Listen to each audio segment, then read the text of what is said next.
As evening settles over the vast expanse of West Africa, the sun dips below endless horizons, painting the sky in shades of amber and rose.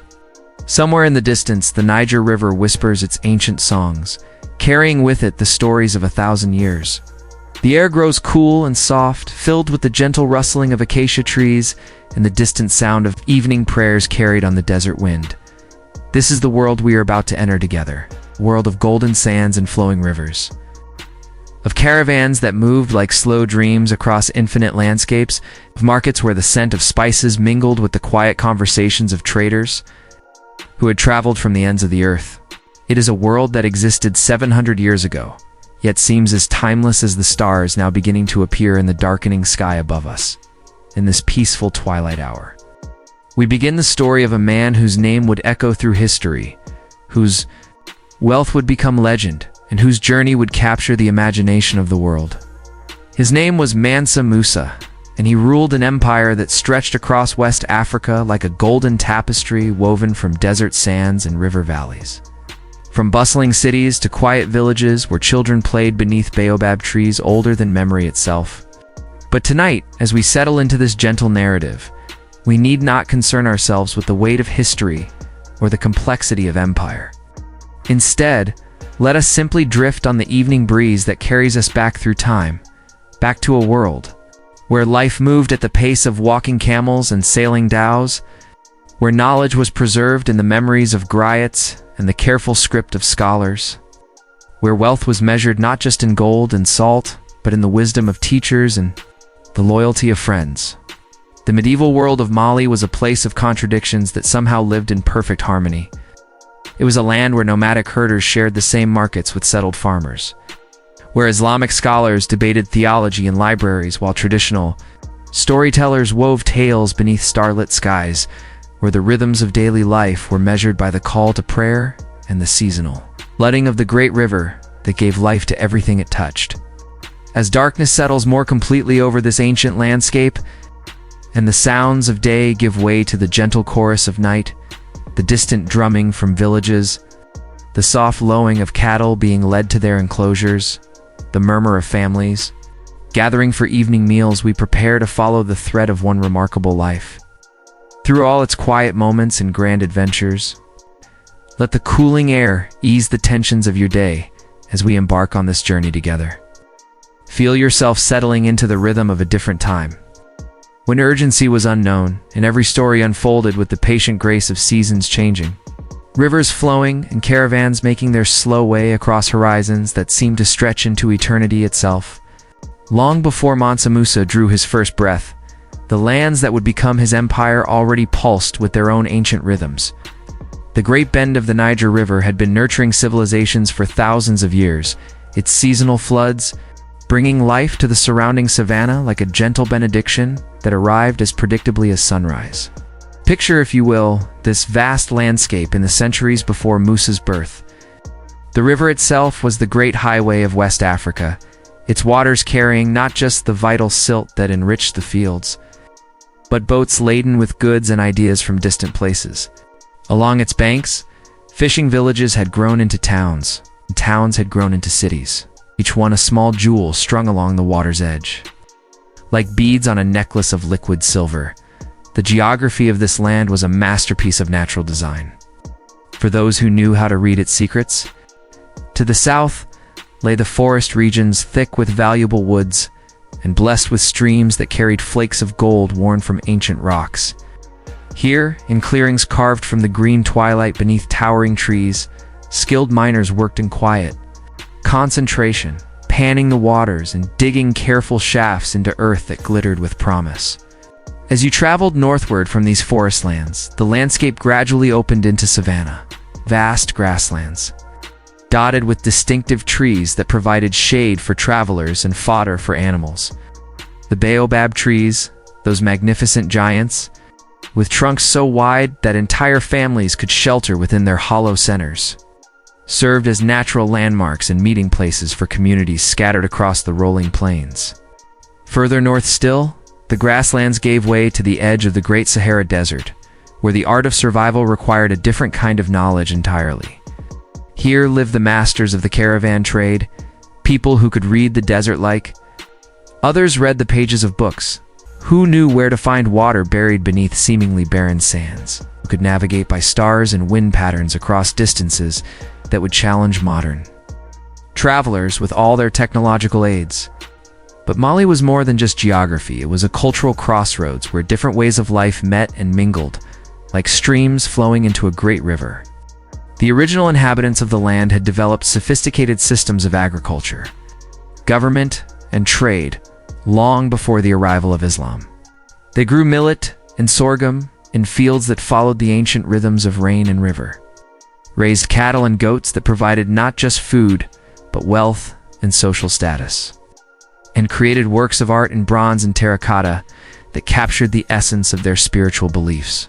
When Islam began to spread across the trade routes of the Sahara, it did not replace these older traditions, but rather blended with them, creating something entirely new and uniquely African. The result was a civilization that could encompass both the scholarly debates of Islamic universities and the wisdom of traditional griots, both the precise architecture of mosques and the organic beauty of traditional compounds built from the earth itself. In the villages scattered across this vast territory, life followed patterns that had been refined over countless generations. Farmers worked their fields with tools that had proven themselves over centuries, following planting calendars based on careful observation of seasonal changes. Craftspeople, blacksmiths, weavers, potters, leatherworkers created goods that were both beautiful and perfectly suited to the demands of their environment. The markets that connected these communities were miracles of organization and trust. Traders could travel for weeks to reach these gatherings, confident that they would find fair prices, honest weights, and the protection of customs that made commerce possible across vast distances. These markets were more than just places of business. They were festivals of human connection, where news was shared, marriages arranged, and the complex web of relationships that held the region together was constantly renewed and strengthened. As we drift through this landscape of memory, feeling the warm breeze that carries the scent of millet beer and wood smoke, listening to the distant sound of women singing as they pound grain in wooden mortar, we begin to understand the world that would shape the boy who would become Mansa Musa. It was a world that valued patience over speed, wisdom over cleverness, and community over individual achievement, values that would remain with him throughout his life and reign into this world of ancient rhythms and golden possibilities. Sometime in the late 13th century, a child was born who would grow to become one of history's most remarkable rulers. The exact date of Mansa Musa's birth has been lost to time, like so much of the intimate detail of medieval African life. But we can imagine the gentle circumstances that surrounded his arrival into the world. His birth would have taken place in the traditional way, surrounded by the women of his extended family, in a compound built of sun-dried brick and roofed with thatch that provided cool shade even during the hottest days. The sound of his first cry would have mingled with the soft conversations of his aunts and grandmothers, with the distant lowing of cattle and the rustle of grain being winnowed in the courtyard outside. Musa was born into the Keita clan, royal lineage that traced its origins back through generations of kings and heroes. His family's connection to power was not just political, but spiritual, rooted in traditions that saw leadership as a sacred responsibility passed down through bloodlines blessed by both Allah and the ancient spirits of the land.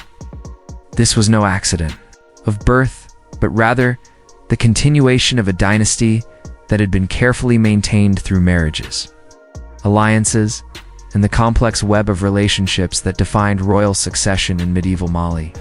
As a baby, Musa would have been cradled not just by his mother, but by an entire community of relatives, each of whom played a role in his early education simply through their presence in his daily life.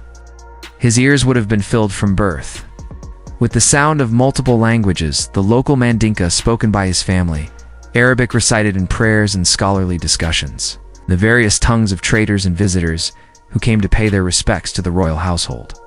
The compound where he spent his earliest years would have been a microcosm of the empire his family ruled. Scholars would have moved quietly through the courtyards, their arms filled with manuscripts written in the flowing Arabic script that preserved everything from religious commentary to mathematical treatises. Craftsmen would have worked at their trades within the family's quarters, creating the beautiful objects that demonstrated the wealth and sophistication of the royal court. The political structure that governed this vast territory was both sophisticated and flexible, adapted to the realities of ruling diverse populations across enormous distances in an age when the fastest communication traveled at the speed of a running horse. At its heart was the concept of the Mansa, the emperor whose authority derived from a combination of hereditary right, religious legitimacy, and demonstrated ability to maintain peace and prosperity throughout his domains.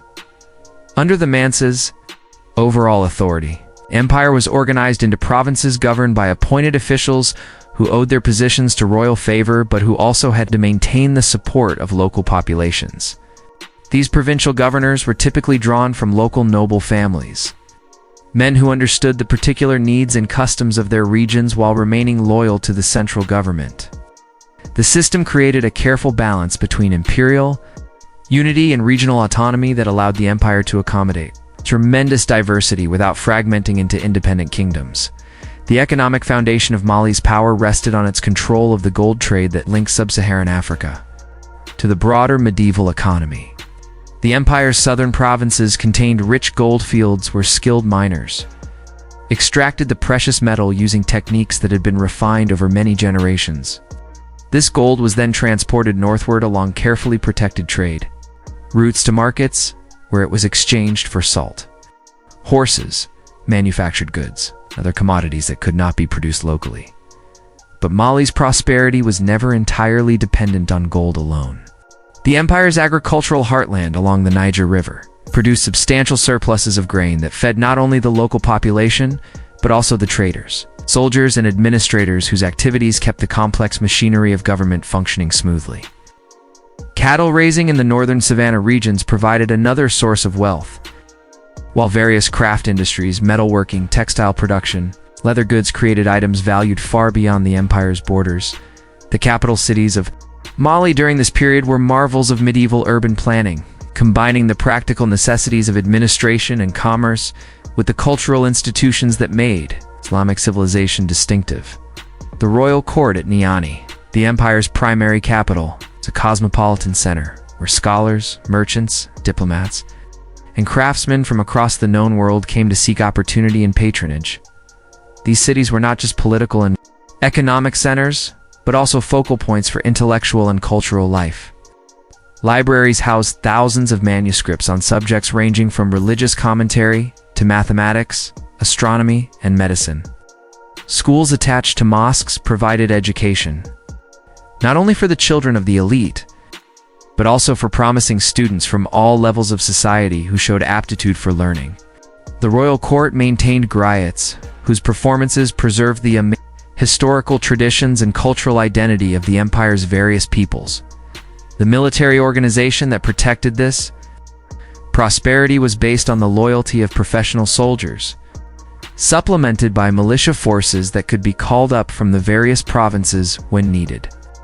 The core of the army consisted of cavalry units equipped with horses imported from North Africa, supported by infantry armed with iron-tipped spears and arrows.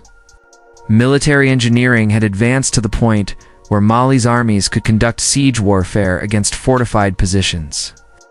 Though the empire's preferred strategy was usually to overwhelm opponents through superior numbers and organization rather than extended campaigns, Islamic culture provided the unifying ideology that held this diverse empire together. But it was an Islam that had been adapted to African conditions and integrated with older traditions in ways that created something uniquely Malian.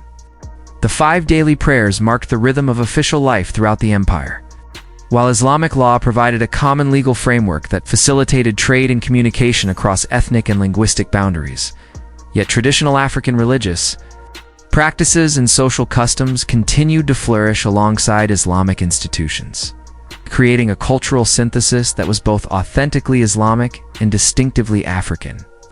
Royal ceremonies combined Islamic prayers with traditional rituals that affirmed the Mansa's connection to the ancestral spirits of the land.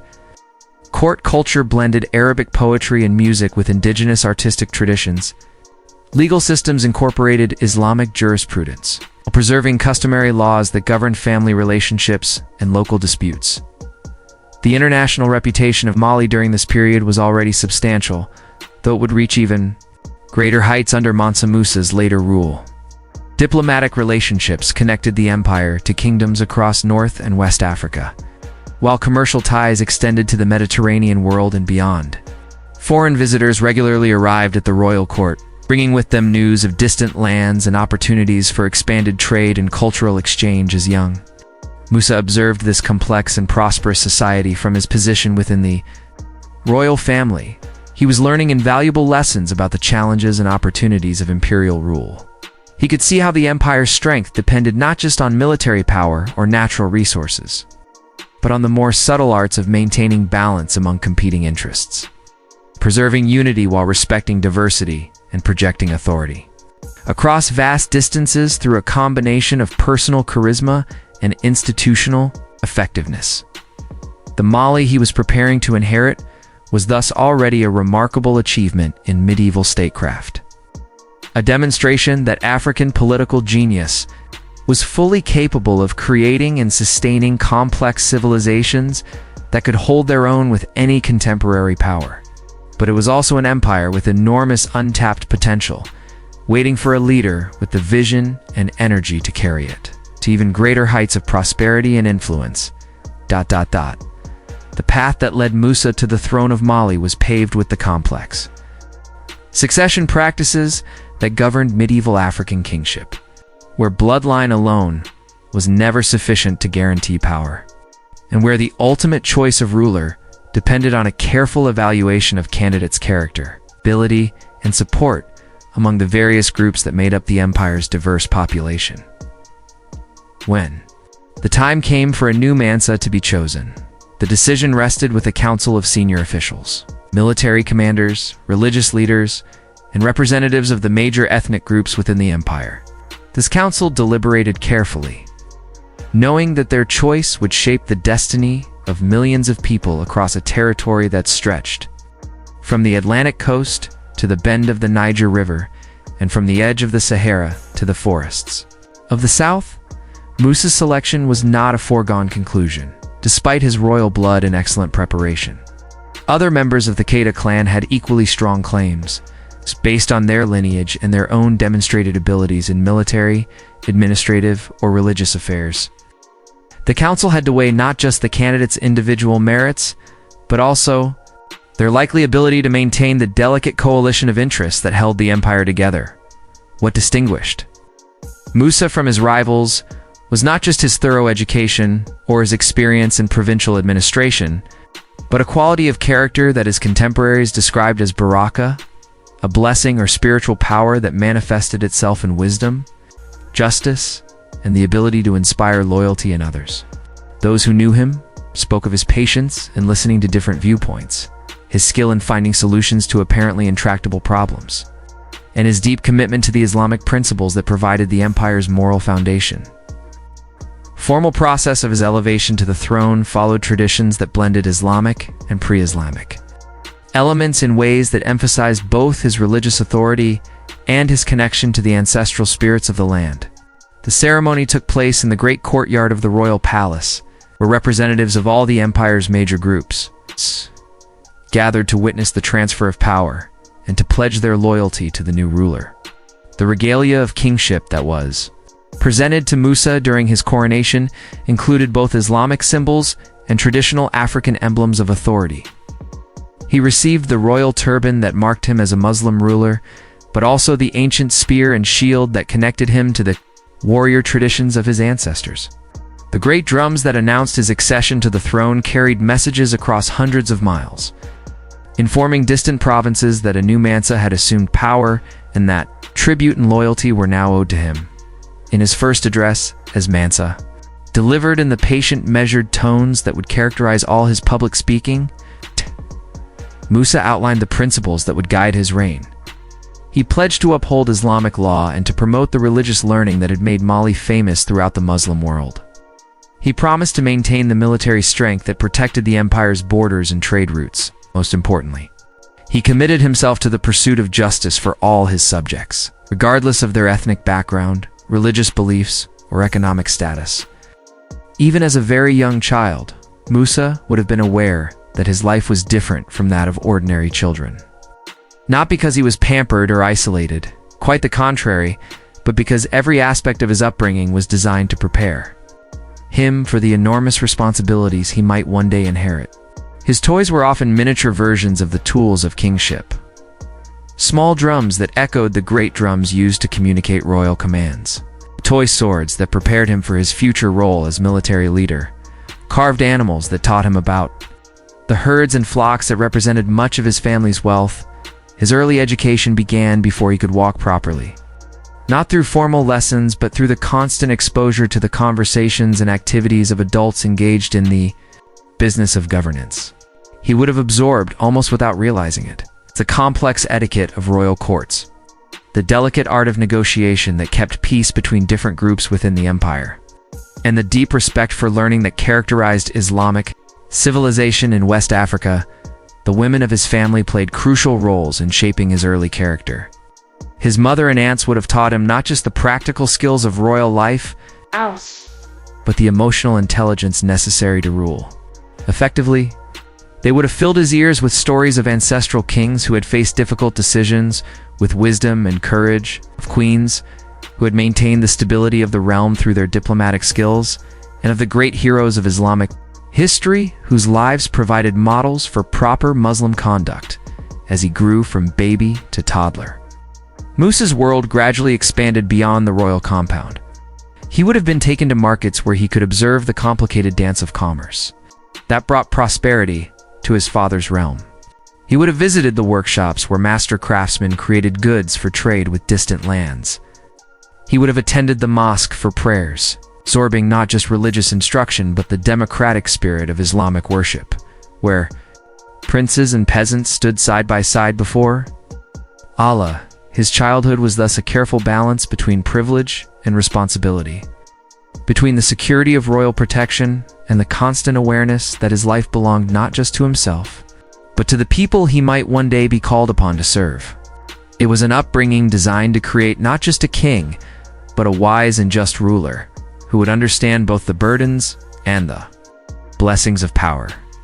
As young Musa played in the courtyards of his family's compound, chasing chickens and learning to ride the gentle donkeys that served as his first mounts, the foundations were being laid for the extraordinary life that stretched ahead of him. In the laughter of his playmates, in the quiet wisdom of his teachers, in the daily rhythms of prayer and work and rest, the future Mansa Musa was absorbing the lessons that would guide him when he stood at the center of one of the world's great empires. As Musa grew from a small child into a young boy, his education became more formal and systematic, though it retained the gentle, patient character that marked all learning in medieval Mali. His teachers understood that wisdom could not be rushed, that true understanding came only through repetition, reflection, and the gradual accumulation of knowledge over many years. His days began before sunrise with the call to prayer, when he would join the men of his family in the pre-dawn devotions that started each day with remembrance of Allah. These early morning prayers were conducted in the soft half-light that preceded dawn, when the air was cool and still, and the boy's voice would blend with those of his father, uncles, and the scholars who served as advisors to the royal household. After morning prayers came the formal lessons that would occupy much of his morning hours. Under the patient guidance of learned men who had devoted their lives to scholarship, young Musa learned to read and write Arabic, the language of Islamic learning and international commerce. His teachers used the traditional methods that had proven themselves over centuries, endless repetition of verses from the Quran, careful copying of religious and legal texts, and the memorization of poetry that trained both mind and tongue for the eloquent speech expected of rulers. But his education went far beyond religious instruction. His tutors made sure he understood the practical skills necessary for governing a diverse and complex empire. He learned arithmetic using the problems faced by merchants and tax collectors, how to calculate the value of gold dust, how to determine fair prices for goods that had traveled thousands of miles, how to assess the tribute owed by various provinces and peoples within the realm. Geography was taught not through abstract maps, but through the stories of travelers who had visited the royal court.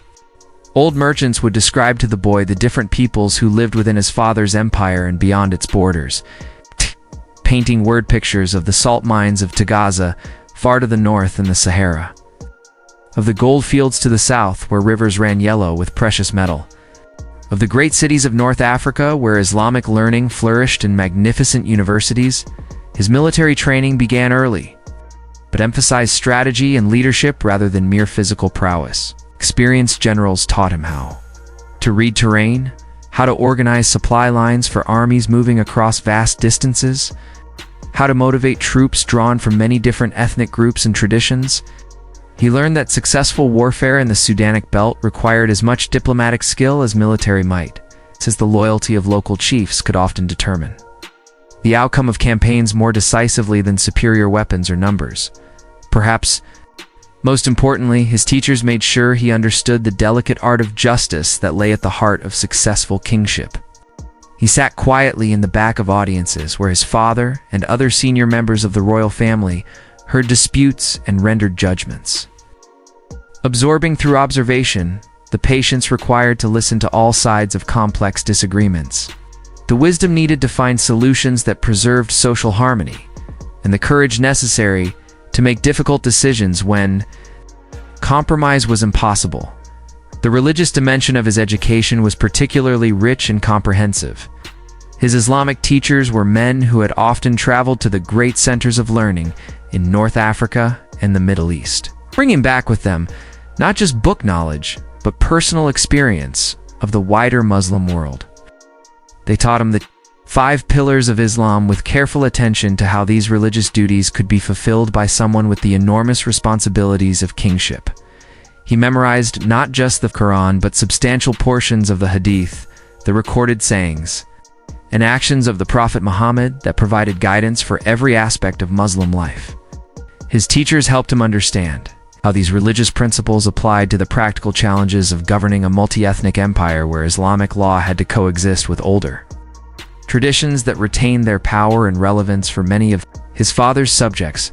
As he entered his teenage years, Musa began to take on minor administrative responsibilities that gave him first-hand experience of governance. He might be assigned to oversee the collection of tribute from a particular group of villages, or asked to serve as his father's representative at important ceremonies in distant parts of the empire. These early assignments were carefully chosen to be challenging enough to provide real learning experiences while remaining manageable for a young person still acquiring the skills of leadership. His interactions with people from all levels of society became an essential part of his education. He learned to speak comfortably with the griots who preserved the oral traditions of the empire, understanding how their songs and stories helped maintain the loyalty and identity of different groups within his father's realm. He conversed with merchants who could explain the intricacies of long-distance trade, with farmers who understood the agricultural cycles that provided the foundation for the empire's prosperity, and with religious leaders who helped him appreciate the spiritual dimensions of political power. Through all of these experiences, young Musa was developing the combination of confidence and humility that would characterize his later reign. His teachers made sure he understood that his privileges brought corresponding responsibilities. That power was a trust held on behalf of his subjects, rather than a personal possession to be enjoyed for its own sake. They filled his mind with stories of great rulers from Islamic history who would use their authority to promote justice, learning, and prosperity, providing him with models of leadership that transcended the immediate circumstances of medieval Mali. As the years of his youth passed peacefully in this careful preparation, Musa was gradually transformed from a promising boy into a capable young man ready to assume greater responsibilities within his family's administration. The foundations of character and knowledge laid during these formative years would prove invaluable in the challenges that lay ahead. In the years when Musa was growing from youth into manhood, the Empire of Mali had already established itself as one of the great powers of the medieval world. Though its greatest days of splendor still lay ahead, the kingdom that he would one day inherit was a complex tapestry of peoples, traditions, and economic relationships that stretched across an area larger than Western Europe. Held together by a combination of military strength, diplomatic skill, and the unifying force of Islamic culture. The early months of his reign were devoted to consolidating his authority and familiarizing himself with the full scope of his new responsibilities. He undertook a careful review of the empire's administrative structure, meeting with provincial governors to assess local conditions and to ensure that royal authority was being exercised effectively throughout his domains. These meetings were conducted with the ceremonial dignity appropriate to imperial occasions, but also with the practical focus of a ruler determined to understand every aspect of his realm's operations. His approach to governance revealed the influence of his careful education and his natural temperament. He preferred to rule through persuasion rather than coercion, building consensus among his advisors before making important decisions. He showed particular attention to the concerns of merchants and traders, understanding that the empire's prosperity depended on maintaining the commercial networks that brought wealth flowing through Mali's territories. The military challenges he inherited were manageable but required constant attention. The empire's borders were generally secure, but raiding by nomadic groups from the Sahara was a perpetual concern, as were occasional rebellions by provincial governors who might be tempted to assert their independence when a new ruler was still establishing his authority. Musa approached these problems with a combination of diplomatic skill and military preparedness that emphasized negotiation when possible, while making it clear that resistance to royal authority would be met with overwhelming force. His religious policies reflected both his personal piety and his understanding of Islam's role in unifying his diverse empire. He increased support for Islamic education, founding new schools and expanding existing libraries. He also ensured that the annual pilgrimage to Mecca could be undertaken safely by his subjects, improving the security of trade routes that served pilgrims as well as merchants. Yet he was careful to respect the traditional practices of subjects who had not converted to Islam, understanding that religious coercion would undermine the social harmony that was essential to effective governance. The international implications of his accession were significant, but developed gradually. Foreign rulers and merchants who had established relationships with Mali during previous reigns needed to be assured that these connections would continue under the new Mansa. Diplomatic envoys arrived from kingdoms across North and West Africa, bringing gifts and seeking confirmation of existing treaties and trade agreements.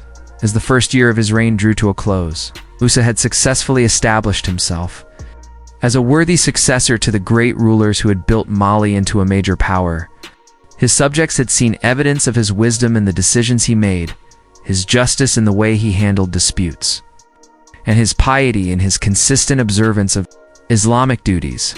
The foundation was thus laid for the extraordinary achievements that would make his reign one of the most remarkable in medieval history.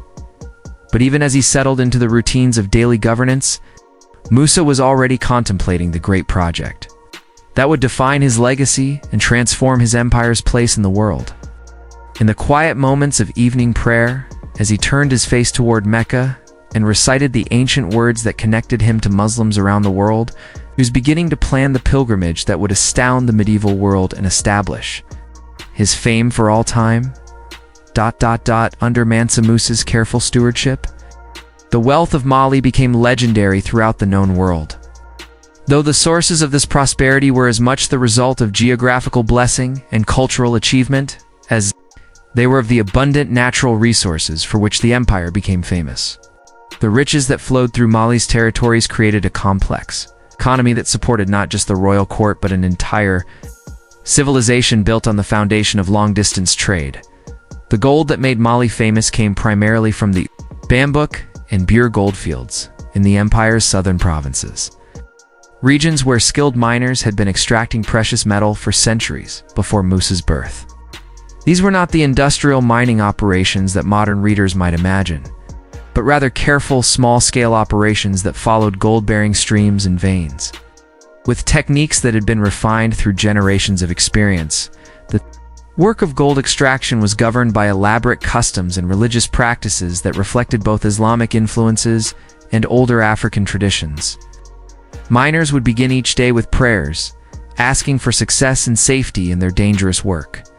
The actual process of mining was often a family affair, with specialized knowledge passed down from father to son, mother to daughter, creating communities of skilled workers whose expertise was as valuable as the metal they extracted, the gold. Itself existed in various forms that required different levels of skill to process.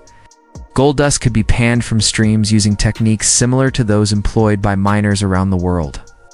But the most valuable deposits were found in underground, veins that had to be carefully followed through rock formations. The miners used iron tools to break up ore-bearing rock, then employed fire and water to separate the precious metal from surrounding stone. But Mali's wealth was never dependent on gold alone, and Mansa Musa's economic policies reflected a sophisticated understanding of the importance of diversified prosperity. The empire's control of the salt trade was equally crucial to its economic foundation. The great salt mines of Tagaza, far to the north in the Sahara Desert, produced the mineral that was essential for food preservation and human health throughout. West Africa, the salt of Tagaza was extracted under conditions of extreme hardship that tested human endurance to its limits. Workers lived in underground chambers carved from solid salt, merging into the blazing desert sun, only to load their precious cargo onto caravans bound for the more hospitable regions to the south. The value of this salt was so great that it was often traded pound for pound with gold, making control of the Tagaza mines almost as important as control of the gold fields. The transportation of these valuable commodities required a commercial infrastructure that was itself a source of wealth and employment for thousands of people throughout the empire. The great trade caravans that crossed the Sahara were marvels of organization and endurance, involving hundreds of camels, dozens of merchants, guards, guides, and support personnel, all coordinated through systems of credit and trust that stretched across thousands of miles. These caravans followed routes that had been established through centuries of experience, connecting a network of oases, way stations, and market towns that provided the infrastructure necessary for long-distance commerce. The timing of caravan departures was carefully calculated to take advantage of seasonal weather patterns, with the great northbound expeditions typically leaving during the cooler months when travel across the desert was less dangerous. The markets, where these goods were traded, were economic institutions of remarkable sophistication, governed by commercial laws and customs that facilitated fair dealing among merchants, who might come from dozens of different ethnic groups and kingdoms.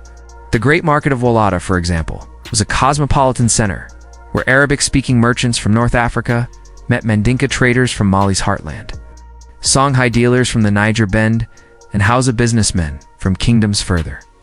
To the east, the royal treasury that Mansa Musa controlled was fed by multiple streams of revenue that reflected both the empire's natural resources and its political organization. Direct taxes on gold production provided a substantial portion of royal income. But equally important were the customs duties collected on goods passing through Mali's territories, tribute paid by subject provinces, and the profits from royal participation in long-distance trade. The management of this wealth required administrative skills of a high order, since the empire's finances had to accommodate the seasonal rhythms of agricultural production, the irregular timing of caravan arrivals, and the varying needs of different regions within Musa's domains. Royal granaries stored surplus grain against years of poor harvests, while the royal treasury maintained reserves of gold and other valuables that could be used to respond to military emergencies or diplomatic opportunities. The distribution of wealth throughout the empire reflected Mansa Musa's understanding that prosperity had to be shared broadly to maintain political stability and social harmony. Royal patronage supported scholars, artists, and craftsmen whose work enhanced the empire's cultural prestige. Public works projects employed thousands of workers while creating the infrastructure necessary for continued economic growth. Military expenses, while substantial, were viewed as investments in the security that made peaceful commerce possible. The international reputation of Mali's wealth attracted merchants, scholars, and adventurers from across the medieval world, creating a cosmopolitan atmosphere in the empire's major cities that enriched local culture. While providing new opportunities for profitable exchange, Foreign visitors brought with them not just trade goods, but ideas, techniques, and perspectives that contributed to the intellectual and artistic achievements that made Mali famous far beyond its borders.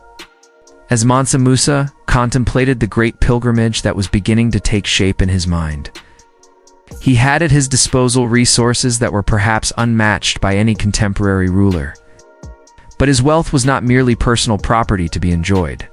For its own sake, it was a trust held on behalf of his subjects and a tool to be used in service of the Islamic principles that guided his reign. The spectacular generosity he would display during his journey to Mecca was thus not mere ostentation, but rather a demonstration of the prosperity that Islamic rule had brought to his African empire. The royal court of Mansa Musa was a world unto itself, a carefully orchestrated environment where the business of governing an empire was conducted with ceremonial dignity appropriate to one of the medieval world's great powers. Yet beneath the formal protocols and elaborate etiquette, it was also a place where human relationships, intellectual pursuits, and cultural achievements flourished in ways that reflected both Islamic civilization and distinctively African traditions. The physical setting of the court was designed to impress visitors with the wealth and sophistication of Mali, while providing practical spaces for the complex activities of imperial administration. The royal palace was built around a series of courtyards, each serving different functions and accessible to different categories of people according to strict rules of precedence that reflected both Islamic concepts of royal dignity and traditional African notions of chiefly authority. The outermost courtyard was where ordinary subjects could present petitions, and where foreign merchants displayed their wares for royal inspection. This space buzzed with constant activity during daylight hours, as people from across the empire and beyond sought audiences, conducted business, or simply observed the spectacle of imperial power in action. The sound of multiple languages filled the air as Arabic-speaking scholars debated with Mandinka griots, Fulani cattle traders negotiated with Songhai merchants, and visitors from distant lands marveled at the prosperity and sophistication they witnessed. Moving inward through successive courtyards, the spaces became more exclusive and the protocols more elaborate. The middle courtyards housed the workshops and offices where the detailed work of imperial administration was conducted.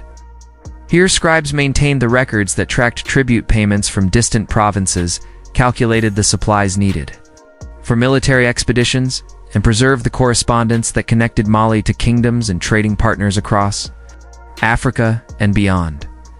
The innermost courtyards were reserved for the most private aspects of royal life: the family quarters, where Mansa Musa lived with his wives and children; the prayer rooms, where he fulfilled his daily religious obligations; and the gardens where he could retreat from the pressures of public life to contemplate the challenges of leadership and the responsibilities of power.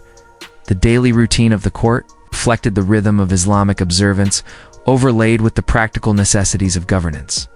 Each day began before dawn with the call to prayer, when the Mansa would join other men of the court in the pre-dawn devotions that started each day with remembrance of Allah.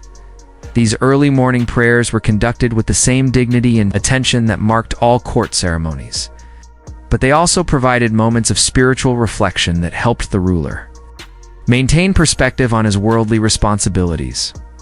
After morning prayers came the public audiences that were the heart of royal governance. These sessions were held in the great hall of the palace, a space designed to accommodate hundreds of people, while maintaining the acoustic properties necessary for formal speeches and declarations. The Mansa sat on a throne that elevated him above the crowd while keeping him accessible to those who sought his attention. Surrounded by the officials, advisors, and guards who assisted in the work of administration, the conduct of these audiences followed protocols that had been refined over generations of royal practice.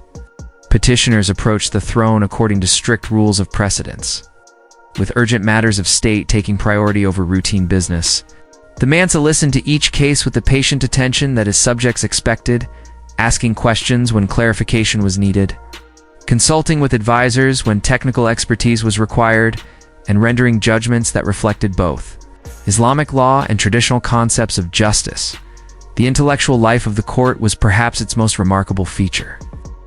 reflecting Mansa Musa's personal commitment to learning and his understanding of scholarship as both a religious duty and a practical necessity for effective governance. The Royal Library contained thousands of manuscripts on subjects ranging from Quranic commentary to mathematics, astronomy, medicine, and law. These books were not merely decorative, but were actively used by the scholars who served as royal advisors and teachers. The scholars themselves were drawn from across the Islamic world, creating a cosmopolitan intellectual community that brought together different traditions of learning and productive dialogue. Some were local men who had received their education in Mali's own schools and universities.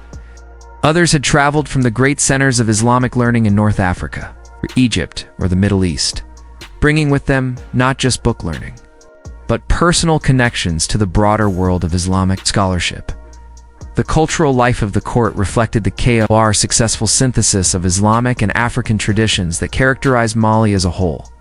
Royal ceremonies combined Islamic prayers in readings with traditional music and dance that celebrated the ancestral connections of the Keita dynasty. The griots who served the court preserved not just the genealogies and historical traditions of the ruling family, but also the broader cultural heritage of the empire's various peoples. The royal household itself was a complex institution that reflected both Islamic concepts of family life and African traditions of extended kinship.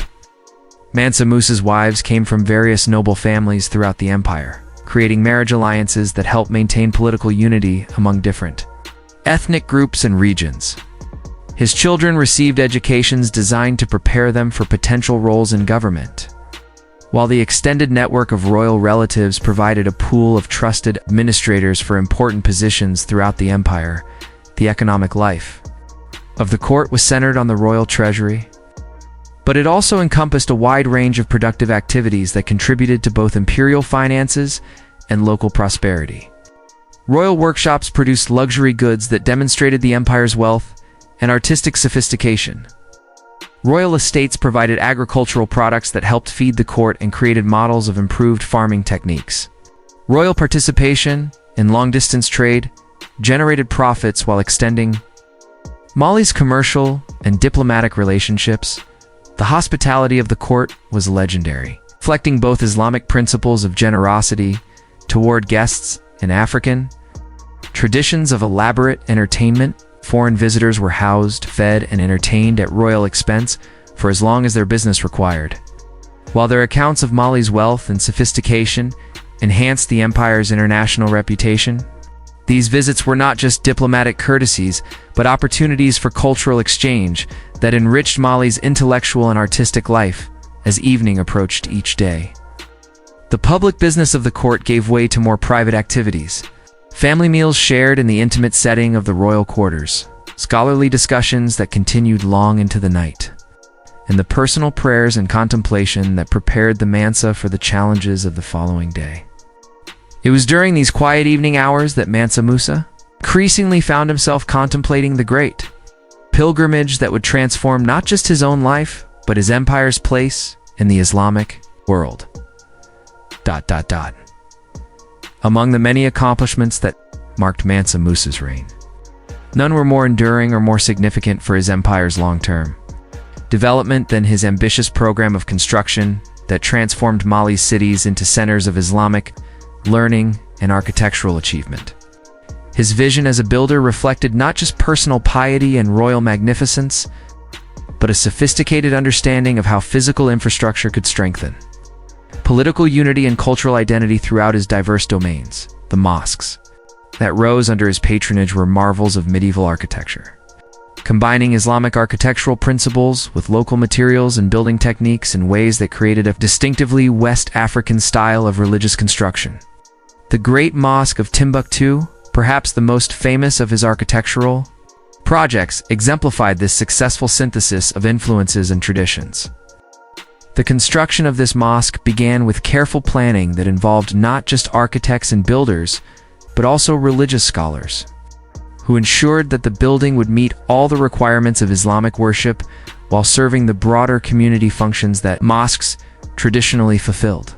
The orientation of the building was calculated with mathematical precision to ensure that worshippers would face toward Mecca during prayers, while the internal layout provided spaces for the educational and judicial activities that made mosques the centers of community life throughout the Islamic world. The materials used in construction reflected both practical considerations and symbolic meanings that resonated with local traditions. The basic structure was built from sun-dried brick, a technique that had been perfected over centuries of West African building experience. These bricks were made from local clay, mixed with organic materials that gave them strength and durability, then shaped in molds and dried in the intense heat of the African sun until they achieved the hardness necessary for major construction projects. The distinctive architectural features that made Mali's mosques famous throughout the Islamic world were both functional and beautiful, serving practical purposes while creating visual effects that inspired worshippers and impressed visitors. The tall minarets, from which the call to prayer was broadcast, rose high above the surrounding buildings. Their tapered forms designed to withstand the strong winds that swept across the savannah during certain seasons. The wooden beams that projected from the exterior walls of these mosques served multiple practical purposes while creating the distinctive visual signature that made West African Islamic architecture immediately recognizable. These beams provided footholds for workers who needed to perform maintenance on the mud brick walls, which required periodic replastering to maintain their weather resistance. They also created patterns of light and shadow that gave the buildings a dynamic visual quality that changed throughout the day as the sun moved across the sky. But Mansa Musa's building program extended far beyond religious architecture to encompass the full range of infrastructure needed to support a thriving Islamic civilization. The madrasas, or schools that he founded, were designed not just as places of learning but as complete communities where students and teachers could live and work together in environments conducive to serious scholarship. These educational institutions were built around courtyards that provided space for outdoor classes during pleasant weather, while ensuring adequate ventilation during the hot seasons.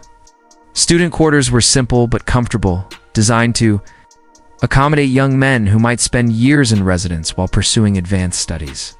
Libraries housed the manuscript collections that made these schools centers of learning renowned throughout the Islamic world. The planning of these educational complexes reflected a sophisticated understanding of the relationship between physical environment and intellectual achievement. Gardens provided spaces for contemplation and informal discussion, while fountains and water features created the cooling effects and pleasant sounds that made extended study possible even during the hottest parts of the day. The integration of living spaces, classrooms, libraries, and recreational areas created communities that were essentially small cities devoted entirely to the pursuit of knowledge. The construction techniques employed in these projects represented the culmination of centuries of West African building experience, enhanced by Islamic architectural knowledge brought by scholars and craftsmen who had traveled widely throughout the Muslim world. Local masons developed specialized skills in working with the clay-based materials that were perfectly suited to the climate and available resources of the region, while foreign advisors contributed knowledge of mathematical principles and engineering, techniques that made possible the construction of larger and more complex buildings. The economic impact of this construction program was enormous, providing employment for thousands of workers, while creating demand for materials and services that stimulated economic activity throughout the empire. Entire industries developed to support the building projects: brick-making operations that supplied construction materials, carpentry workshops that produced the wooden elements needed for roofing and decoration, metalworking shops that created the iron fittings and ornamental details that completed the buildings. The social significance of these construction projects was equally important, creating gathering places where people from different ethnic groups and social backgrounds could interact in settings that emphasized their common Islamic identity. The mosques, in particular, served as unifying institutions where Arabic-speaking scholars, Mandinka farmers, Fulani herders, and Songhai traders could worship side by side as equals before Allah. The international impact of Mansa Musa's building program enhanced Mali's reputation throughout the Islamic world as a center of learning and piety that could rival the great cities of North Africa and the Middle East. Foreign scholars who visited these institutions returned home with accounts of the wealth and sophistication they had witnessed, while students who came to study in Mali's schools carried back to their home countries knowledge and perspectives that had been enriched by their African experiences. The legacy of this construction program would endure long after Mansa Musa's death, providing the physical infrastructure that supported Mali's continued prominence as a center of Islamic civilization. The buildings themselves became symbols of the empire's achievement, tangible demonstrations of what African Islamic civilization could accomplish when guided by visionary leadership and supported by adequate resources. As Mansa Musa walked through the courtyards of the institutions he had created, observing students engaged in scholarly debate and teachers expounding on the subtleties of Islamic law and theology, he could take satisfaction in knowing that his building program had created lasting contributions to human knowledge and spiritual development. These achievements provided a solid foundation for the even grander project that was beginning to take shape in his mind, the pilgrimage to Mecca, that would demonstrate to the entire Islamic world the prosperity and piety that flourished in his West African empire. Of all the cities that flourished under Mansa Musa's patronage, none captured the imagination of the medieval world quite like Timbuktu, a place whose very name became synonymous with wealth, learning, and the exotic mysteries of Africa. Under his careful guidance, this strategic settlement at the northern edge of the Niger's Great Bend was transformed from a modest trading post into one of the Islamic world's great centers of commerce and scholarship. Timbuktu's location was the foundation of its importance. Positioned at the meeting point between the river systems that served the agricultural regions to the south and the desert routes that connected West Africa to the broader Islamic world, the city sat like a jewel at the edge of the Sahara, where caravans arriving after weeks of desert travel could rest, resupply, conduct the business that made long-distance trade profitable for all involved. The physical transformation of the city under Mansa Musa's rule reflected both practical necessities and aesthetic ambitions that aimed to create an urban environment worthy of Mali's imperial dignity. New neighborhoods were laid out with wide streets that could accommodate the heavy traffic of loaded camels and pack animals, while public squares provided spaces where merchants could display their wares and where the complex negotiations of international commerce could be conducted with appropriate ceremony. The residential quarters that housed Timbuktu's growing population were planned with careful attention to the social hierarchies and cultural needs of a cosmopolitan community. Wealthy merchants built substantial houses around private courtyards, where their families could live in comfort while maintaining the privacy required by Islamic custom. These homes often included guest quarters where business associates could be entertained, and storage areas where valuable trade goods could be kept secure until market conditions were favorable for their sale. The scholarly quarter of the city was perhaps its most distinctive feature, a collection of schools, libraries, and private residences where some of the Islamic world's most learned men gathered to pursue their studies in an atmosphere of intellectual freedom and royal patronage. The famous Sankar University became the centerpiece of this scholarly community, attracting students and teachers from across Africa and beyond who came to participate in the advanced studies that made Timbuktu famous throughout the Muslim world. The library collections that accumulated in Timbuktu under Mansa Musa's patronage were treasures of human knowledge that represented the intellectual achievements of Islamic civilization across many centuries and diverse regions. Manuscripts on religious subjects formed the core of these collections, but they also included works on mathematics, astronomy, medicine, law, history, literature, and philosophy that reflected the full breadth of medieval Islamic learning. The process of acquiring these manuscripts involved a complex network of relationships that connected Timbuktu to centers of learning and book production across the Islamic world. Wealthy patrons commissioned scribes to produce copies of important texts, while traveling scholars brought personal collections that they were sometimes willing to sell or donate to Timbuktu's libraries. The royal treasury provided funds for purchasing particularly valuable or rare works, while local scholars produced original compositions that added to the city's intellectual reputation.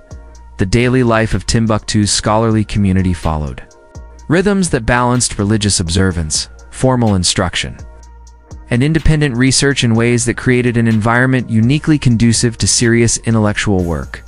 The day began with dawn prayers at the Sankar Mosque, where scholars and students gathered for the devotions that started each day with remembrance of Allah and community solidarity.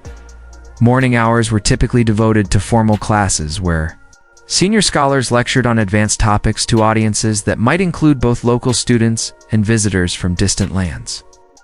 These lectures were conducted in Arabic, the international language of Islamic learning. But the discussions that followed often incorporated insights drawn from the diverse cultural backgrounds of the participants. Afternoon periods were reserved for individual study and research, when scholars could work privately on their own projects while having access to the library resources and intellectual companionship that made Timbuktu such a productive environment for original thinking. The city's libraries were designed to facilitate this kind of independent work, with reading rooms that provided good light and comfortable seating while maintaining the quiet atmosphere necessary for concentration. Evening brought opportunities for informal discussion and debate when the day's formal studies could be continued in more relaxed settings. These gatherings often took place in private homes or in the courtyards of the mosques, where scholars could explore controversial questions or develop new ideas in conversations that might continue late into the night. The economic foundation that supported this intellectual flowering was provided by Timbuktu's position as a major center of international trade. The city's markets were gathering places where goods from across the known world were bought and sold, in transactions that often involved complex arrangements of credit and partnerships spanning many months and thousands of miles. The gold trade remained central to Timbuktu's prosperity, with regular caravans arriving from the southern goldfields, carrying the precious metal that was in constant demand throughout the Mediterranean world and beyond. But the city's merchants also dealt in salt from the Saharan mines, slaves captured in military campaigns or purchased from neighboring kingdoms, ivory from the forest regions, and manufactured goods imported from North Africa and Egypt. The cultural life of Timbuktu reflected the successful integration of different traditions and influences that characterized Mali as a whole. The city's mosques were centers, not just of religious observance, but of community identity, where people from different ethnic backgrounds could come together as members of the broader Islamic community while maintaining their own particular customs and traditions. The royal court maintained a regular presence in Timbuktu.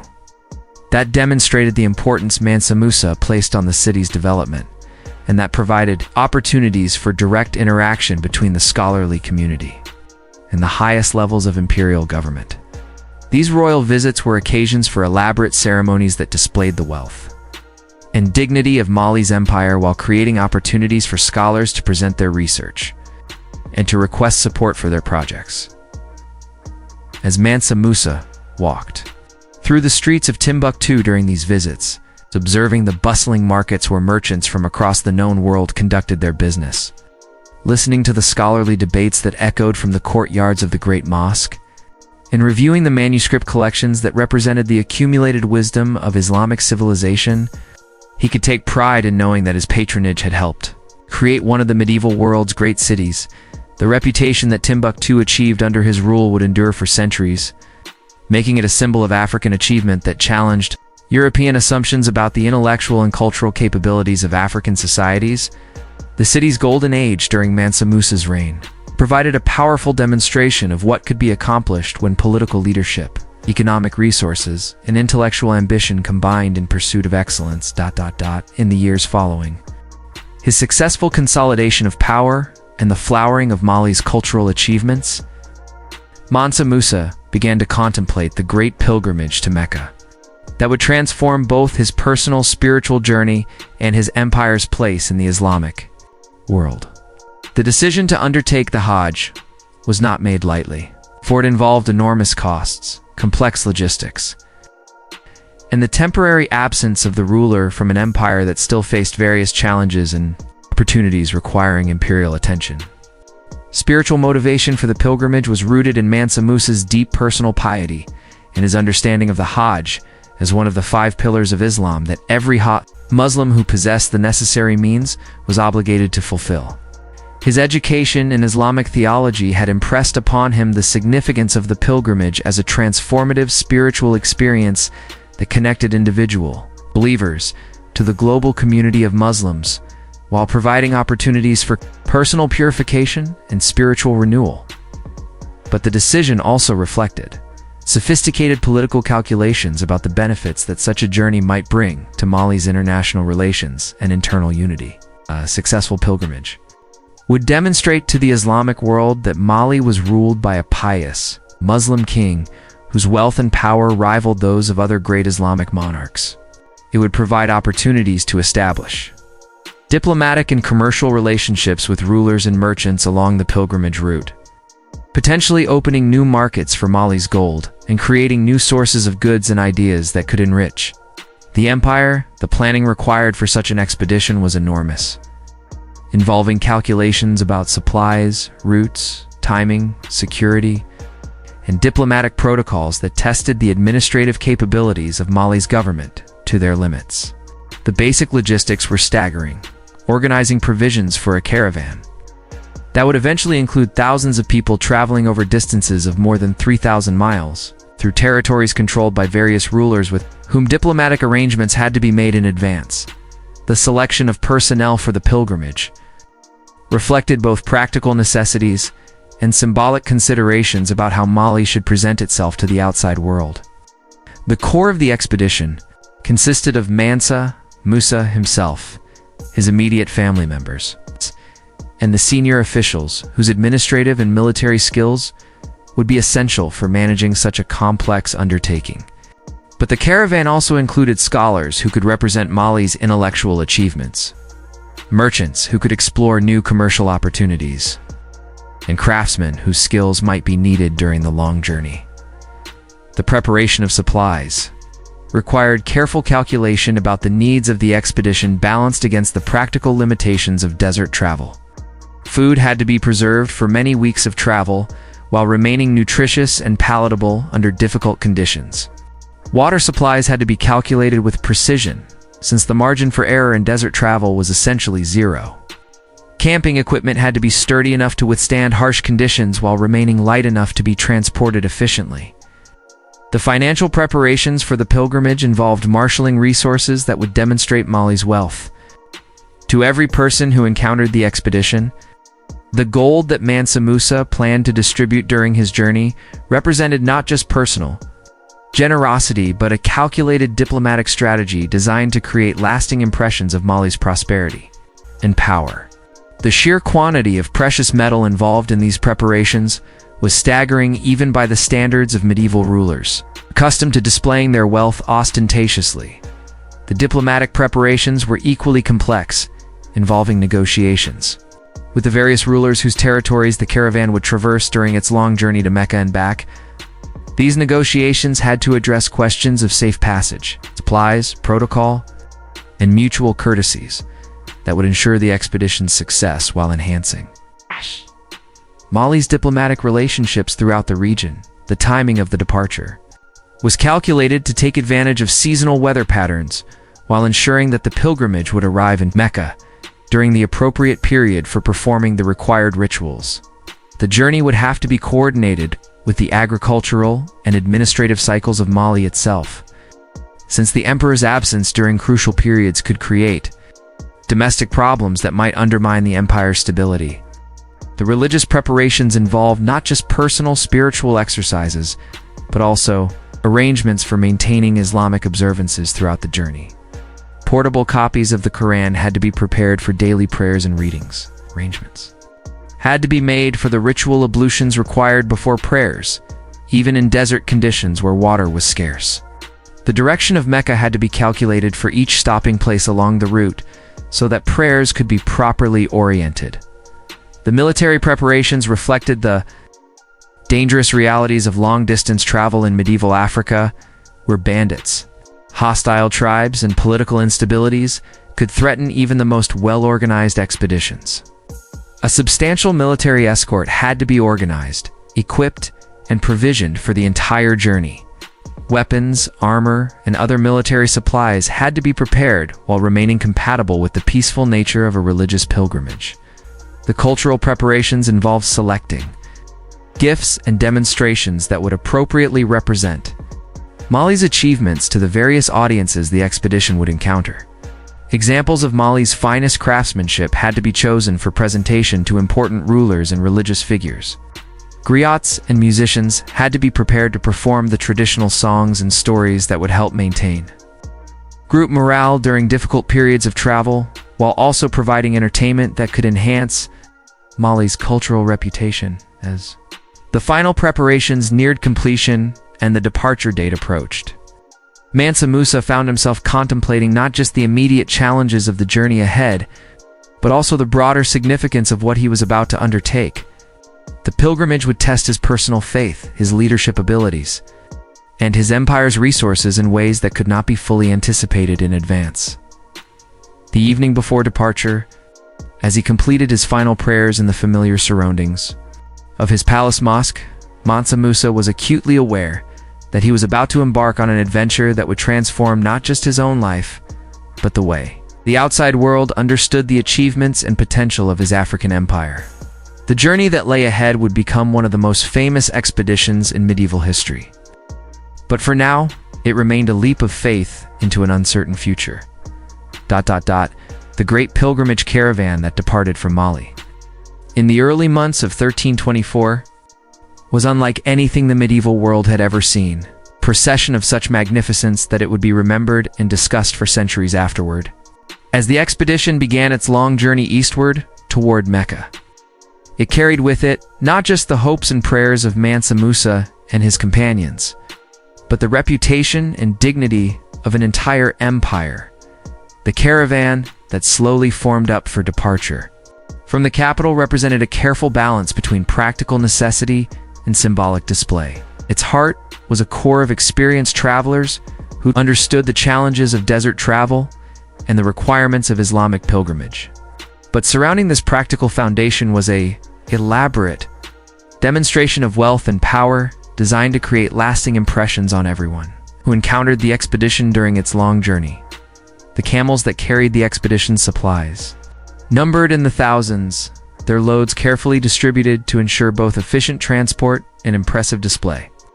Each animal was selected for its stamina and reliability, since the success of the entire expedition could depend on their ability to carry essential supplies across the most challenging terrain in the world.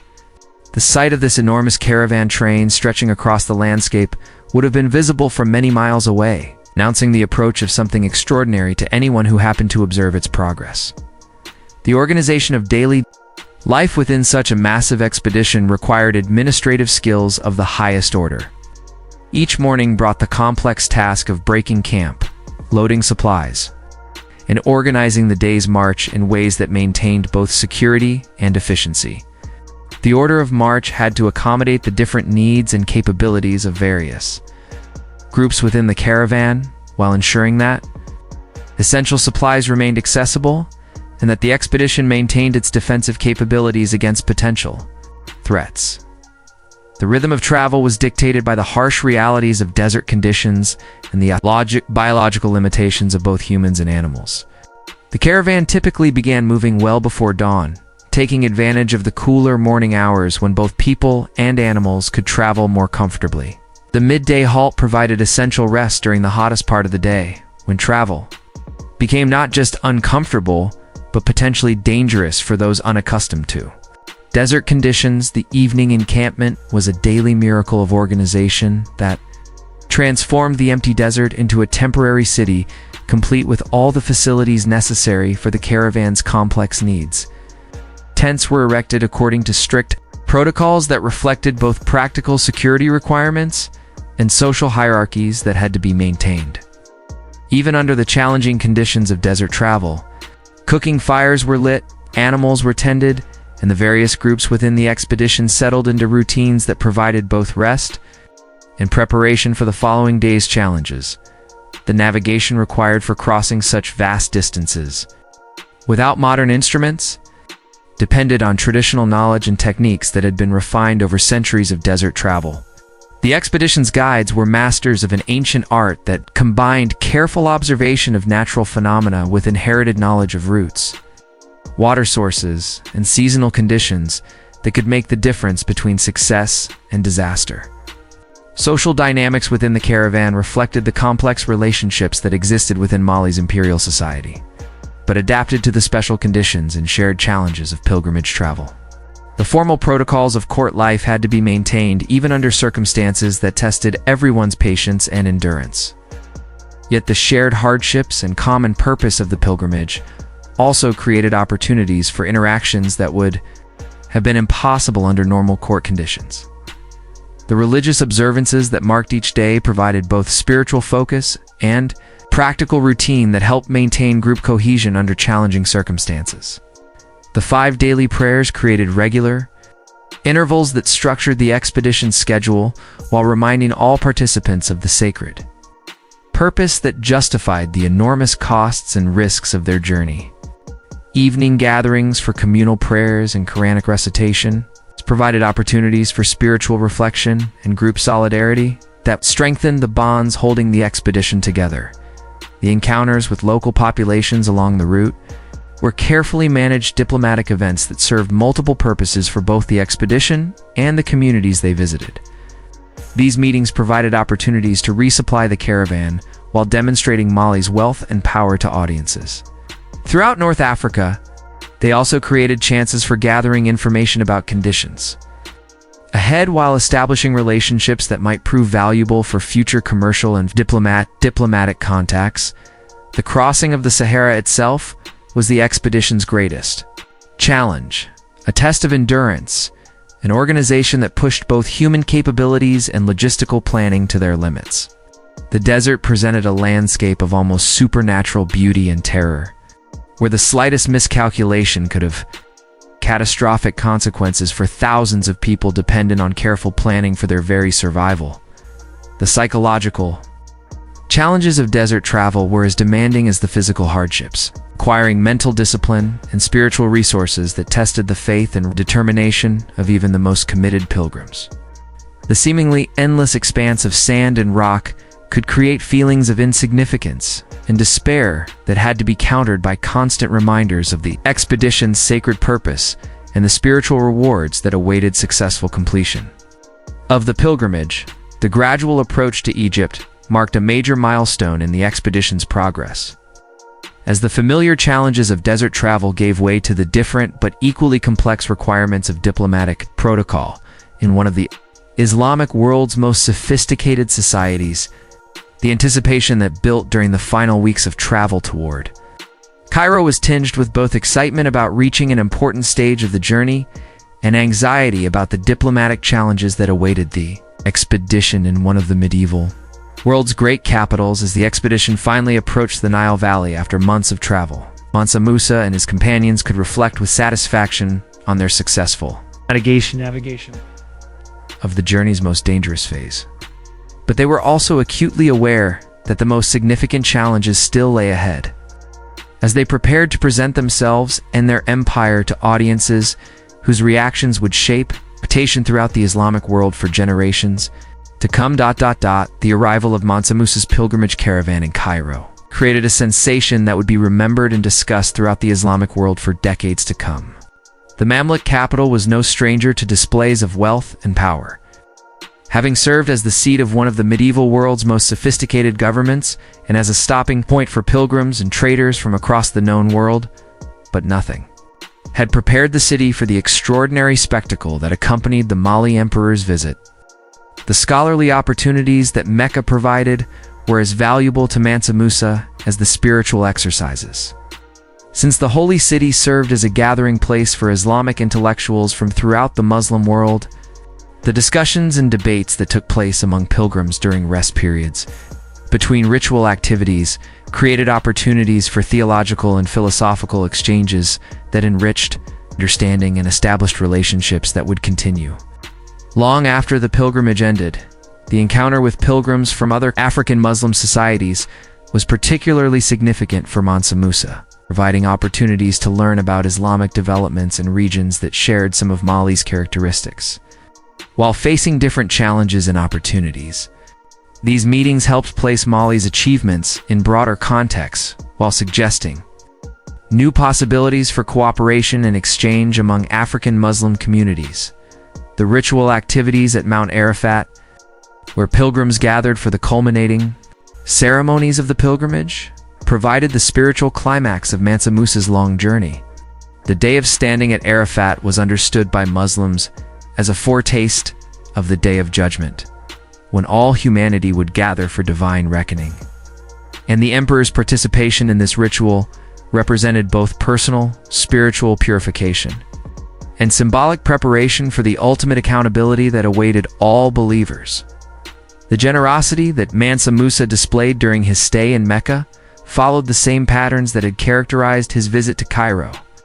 But here, the religious context gave his gifts additional significance as expressions of devotion and gratitude, rather than merely demonstrations of wealth. The gold that he distributed to fellow pilgrims, religious scholars, and the poor of Mecca was understood by recipients as sharing in the barakah, or spiritual blessing, that his successful pilgrimage had generated. The educational opportunities that Mecca provided were eagerly embraced by the scholars who had accompanied Mansa Musa on his pilgrimage, as they gained access to manuscript collections and scholarly traditions that were unavailable in West Africa. These intellectual exchanges created lasting connections between Mali's educational institutions and the broader network of Islamic learning, enriching both traditions through expanded contact and cooperation. The commercial relationships that developed during the pilgrimage visit opened new possibilities for trade connections that could benefit Mali's economy while strengthening the empire's integration into the broader Islamic world.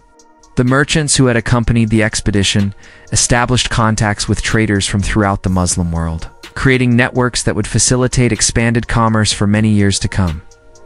The diplomatic significance of Mansa Musa's successful pilgrimage extended far beyond the immediate ceremonies and rituals, establishing his credentials as a legitimate Islamic ruler whose empire deserved recognition and respect throughout the Muslim world. The relationships formed during his stay in Mecca would provide Mali with access to the international networks that connected Islamic societies across 3 continents, as the required rituals of pilgrimage neared completion and Mansa Musa prepared for the long journey home. He could reflect with deep satisfaction on the spiritual and practical achievements that his extraordinary expedition had accomplished. The pilgrimage had fulfilled its intended purposes of demonstrating his piety, establishing Mali's international reputation, and creating new opportunities for his empire's continued development. But the emperor was also acutely aware that the return journey would present challenges that were different from, but potentially as demanding as those he had already overcome. The wealth that had seemed unlimited at the beginning of his journey had been substantially depleted by his generous giving, requiring careful financial management for the remainder of his travels. More importantly, he now carried the responsibility of living up to the reputation his pilgrimage had created, ensuring that Mali would prove worthy of the recognition and respect his journey had earned. The great caravan that had once stretched like a golden serpent across the Saharan dunes now moved with a different rhythm on its homeward path. Where there had been anticipation and wonder on the journey eastward, there was now a quiet contemplation that settled over the procession like evening dust. Mansa Musa rode at its head, his form silhouetted against the endless expanse of sand. But something had changed in the way he held himself, a thoughtfulness that hadn't been there before. As if the sacred journey had added not just spiritual weight, but a deeper understanding of the world beyond his empire's borders.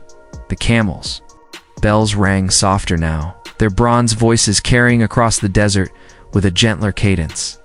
Each step homeward was measured and deliberate, no longer driven by the urgent desire to reach the holy city, but by the slower pull of reflection and the gradual acceptance that this transformative chapter of his life was drawing to its close.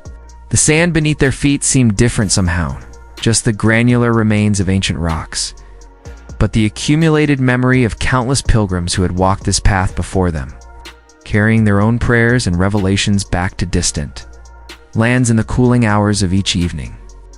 When the caravan settled into its temporary arrangements of tents and flickering fires, Musa would often stand apart from his retinue.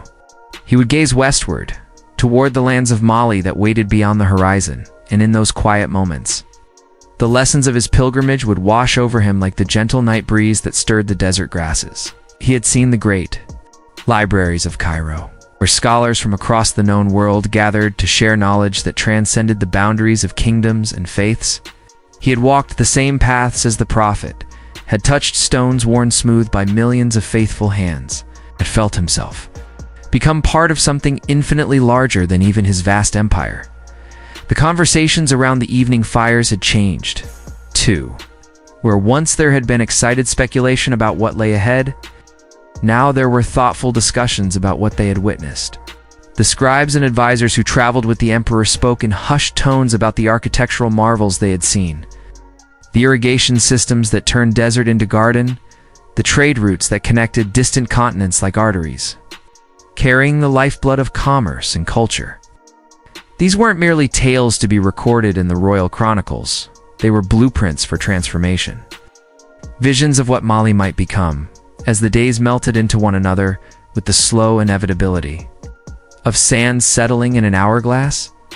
The physical treasures of the journey began to seem less important than the invisible wealth they carried. Yes, there were gifts from fellow rulers, precious texts copied by the finest scribes in Damascus and Baghdad, samples of spices and textiles that would introduce new luxuries to the markets of Timbuktu and Gao.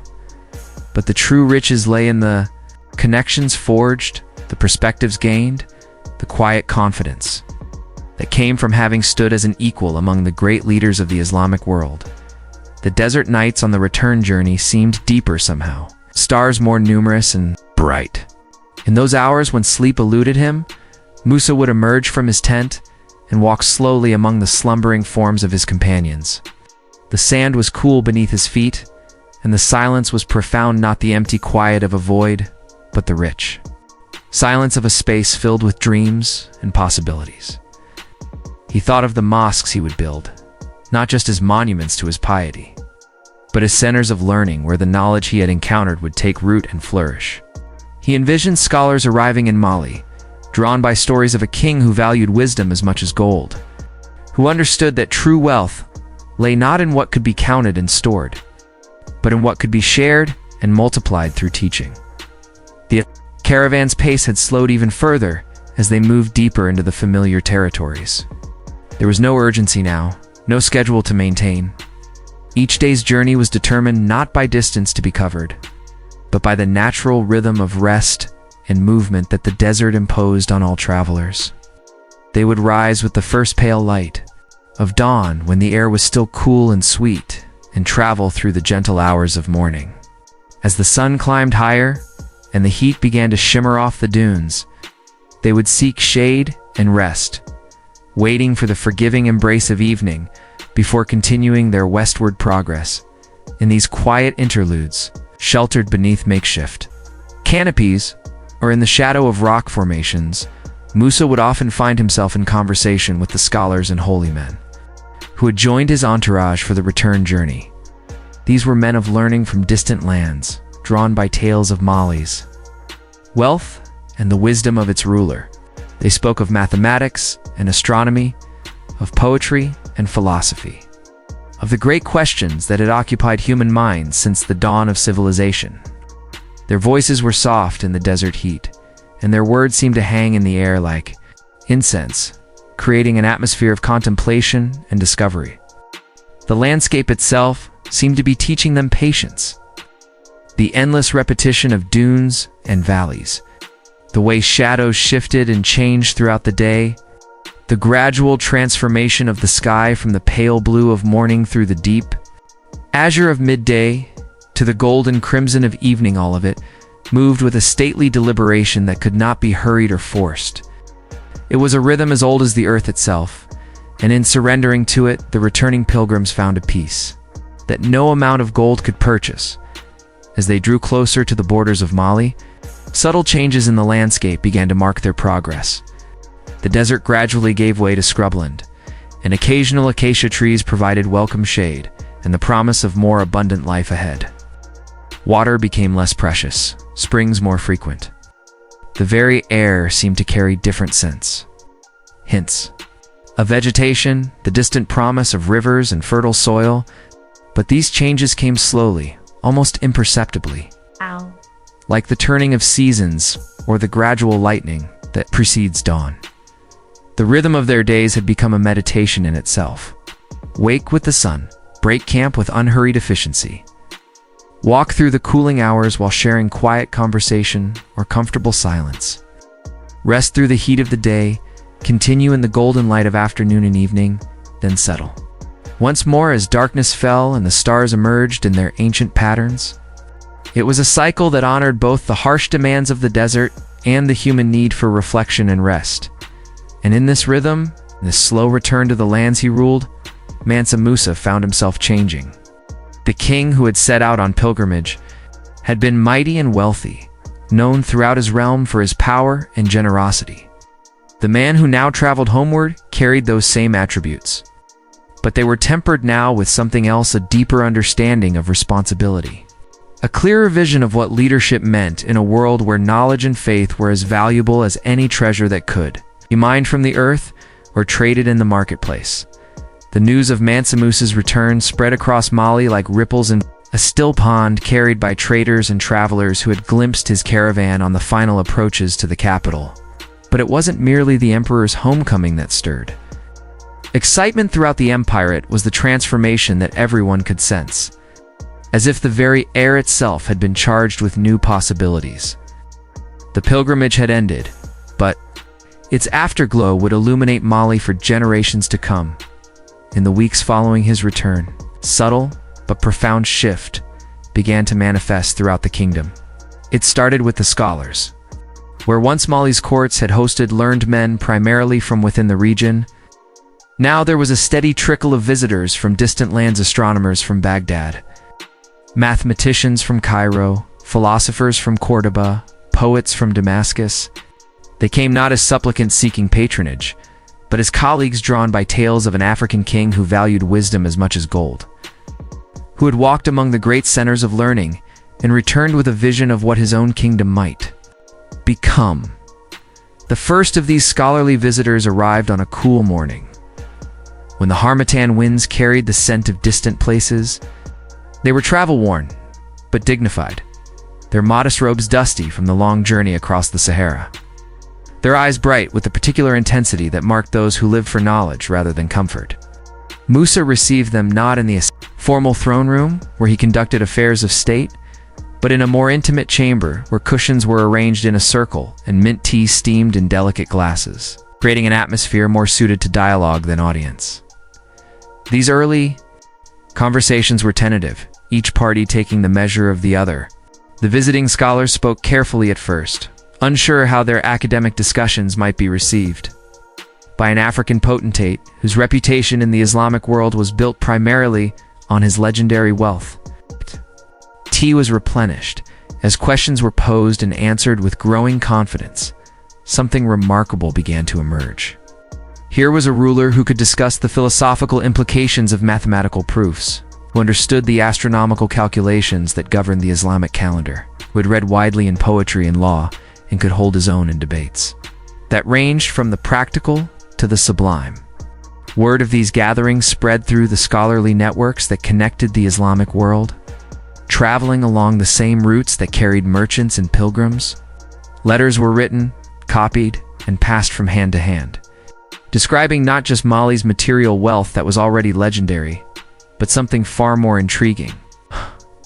An intellectual climate where serious learning was not just tolerated but actively encouraged, where resources were available for the kinds of extended study and research that produced genuine advances in knowledge.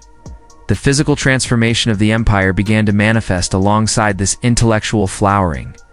Construction projects that had been planned before the pilgrimage now took on new dimensions and purposes. What had originally been conceived as displays of royal magnificence were reimagined as functional spaces for learning and cultural exchange. The Great Mosque in Timbuktu, already impressive in its proportions, was expanded to include chambers specifically designed for scholarly work libraries, where manuscripts could be properly preserved, rooms where students could gather around, Master teachers. Courtyards were philosophical.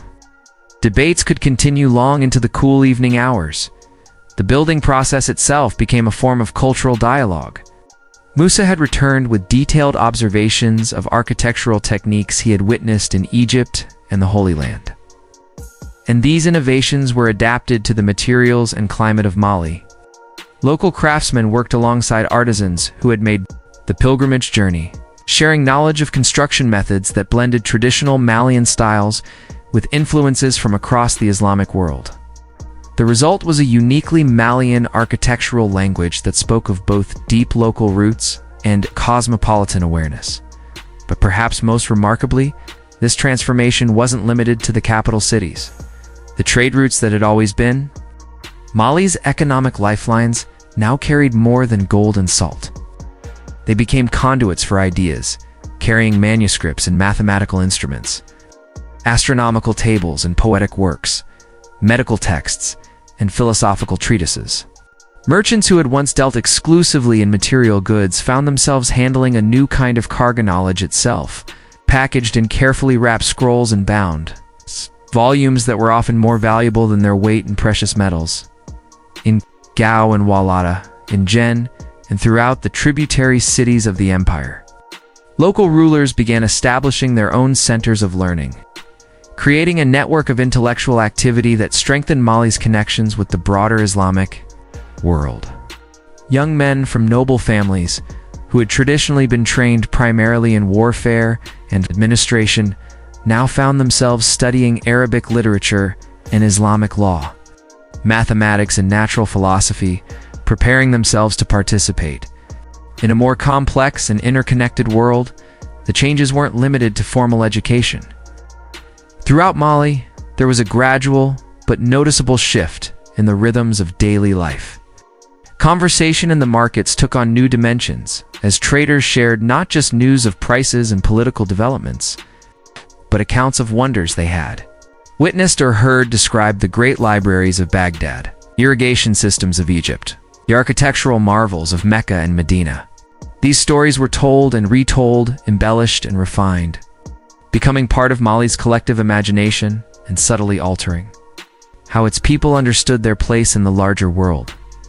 The evening gatherings that had long been a feature of social life in Mali's cities now often included discussions of ideas and concepts that had once been unfamiliar. Astronomy, which had previously been the domain of a few specialists responsible for calculating prayer times and festival dates, became a subject of broader interest as people learned to recognize the patterns that connected their daily lives to the vast cycles of the cosmos. Mathematics, once limited to the practical calculations of trade and taxation, expanded to include the elegant abstractions that had so impressed Musa during his travels. Music and poetry, too, were touched by this cultural expansion. The traditional praise songs that celebrated Mali's history and heroes began to incorporate new rhythms and themes influenced by the musical traditions Musa had encountered during his pilgrimage. Griots, the hereditary keepers of oral tradition, found their repertoires enriched by tales of distant lands and foreign customs, adding new layers to the complex tapestry of stories they wove around their royal patrons. The transformation was gradual, almost imperceptible from day to day, but unmistakable when viewed across the months and years that followed Musa's return. It was like watching a garden come into bloom, not the sudden dramatic flowering of desert plants after rare rains, but the steady, sustainable growth of well-tended cultivation, small change built upon those that had come before, creating a cumulative effect that was far greater than the sum of its individual parts. Religious practice, too, evolved in subtle but significant ways. While Islam had been established in Mali for generations, the pilgrimage had deepened and refined the empire's understanding of Islamic scholarship and jurisprudence. Legal proceedings began to incorporate precedents and interpretations that had been developed in the great centers of Islamic learning. Religious education expanded beyond the basic requirements of faith, to include the sophisticated theological and philosophical traditions that Musa had encountered in his travels. Yet this wasn't a wholesale adoption of foreign practices.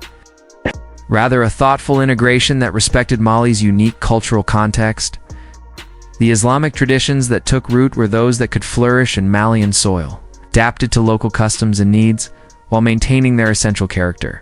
It was a process of cultural synthesis that enriched both traditions, creating something that was authentically Malian, yet genuinely part of the broader Islamic world. As the months passed and this transformation continued to unfold, it became clear that Musa's pilgrimage had accomplished something far more significant than the religious obligations it had fulfilled. It had opened Mali to the world and opened the world to Mali, creating connections and opportunities that would continue to bear fruit long after the immediate excitement of the emperor's return had faded into cherished memory. In the years that followed Musa's transformative pilgrimage, Mali blossomed into something unprecedented in the history of West African empire that commanded respect not merely for its military might or abundant gold, but for the sophisticated civilization it had nurtured. Like a river that has found its perfect course, flowing deep and strong between well-established banks, Mali, under Musa's mature leadership, moved with a confident grace that spoke of power held lightly but exercised wisely. The morning sun that rose over Niani, the empire's capital, illuminated a city that had grown far beyond its original boundaries. What had once been primarily a royal residence surrounded by the necessary buildings of administration had evolved into a cosmopolitan center that drew visitors from across the known world. The streets that wound between substantial buildings of mud, brick, and stone carried a gentle traffic of scholars heading to morning discussions, merchants arranging the day's business, artisans carrying their tools to workshops where ivory and gold, leather and textiles were transformed into goods prized from the Atlantic coast to the Indian Ocean. The palace complex itself had been expanded and refined, but not in the ostentatious manner that characterized some royal courts. Instead, the additions served practical purposes. Libraries where the manuscripts acquired during the pilgrimage were housed and studied. Reception halls designed for the increasingly complex diplomatic relations Mali now maintained with kingdoms across Africa and the Middle East. Workshops where skilled craftsmen produced the gifts that would maintain these relationships and the ceremonial objects that marked important state occasions. In the great courtyard at the heart of the complex, a fountain played softly throughout the day, its gentle splash providing a constant, soothing background to the conversations and deliberations that were the real work of governing an empire. The water was drawn from deep wells that never failed even in the driest years, and its presence in this arid region spoke eloquently of Mali's ability to create abundance where others might struggle merely to survive. Around this fountain, in the shade of carefully tended trees, Musa would often hold court not as the remote ruler, dispensing judgment from an elevated throne, but as the first among equals in a community of minds dedicated to the welfare of their people. The transformation was perhaps most visible in Timbuktu, which had evolved from a seasonal trading post into a permanent city that rivaled any center of learning in the Islamic world. The Great Mosque, completed during these golden years, rose from the dusty streets like a vision of earthly paradise, its distinctive architecture proclaiming Mali's unique position at the crossroads of Africa and the broader Islamic civilization. But more than its impressive physical presence, it was the intellectual activity that flourished around the mosque that truly marked Timbuktu as something special. By midday, when the heat was strongest and most physical activity ceased, the covered walkways and cool chambers of the mosque complex would come alive with a different kind of energy.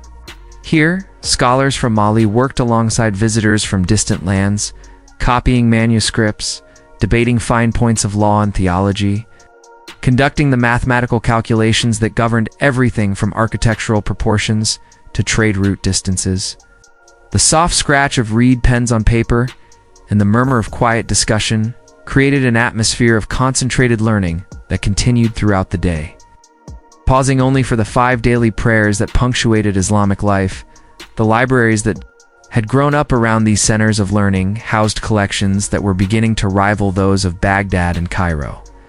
Manuscripts on every conceivable subject: astronomy and mathematics, poetry and history, medicine and law, philosophy and natural science, filled carefully constructed chambers, where the dry climate of the Sahel helped preserve these treasures for future generations.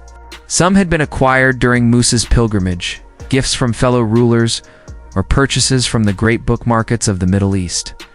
Others were copies made by Mali's own scribes.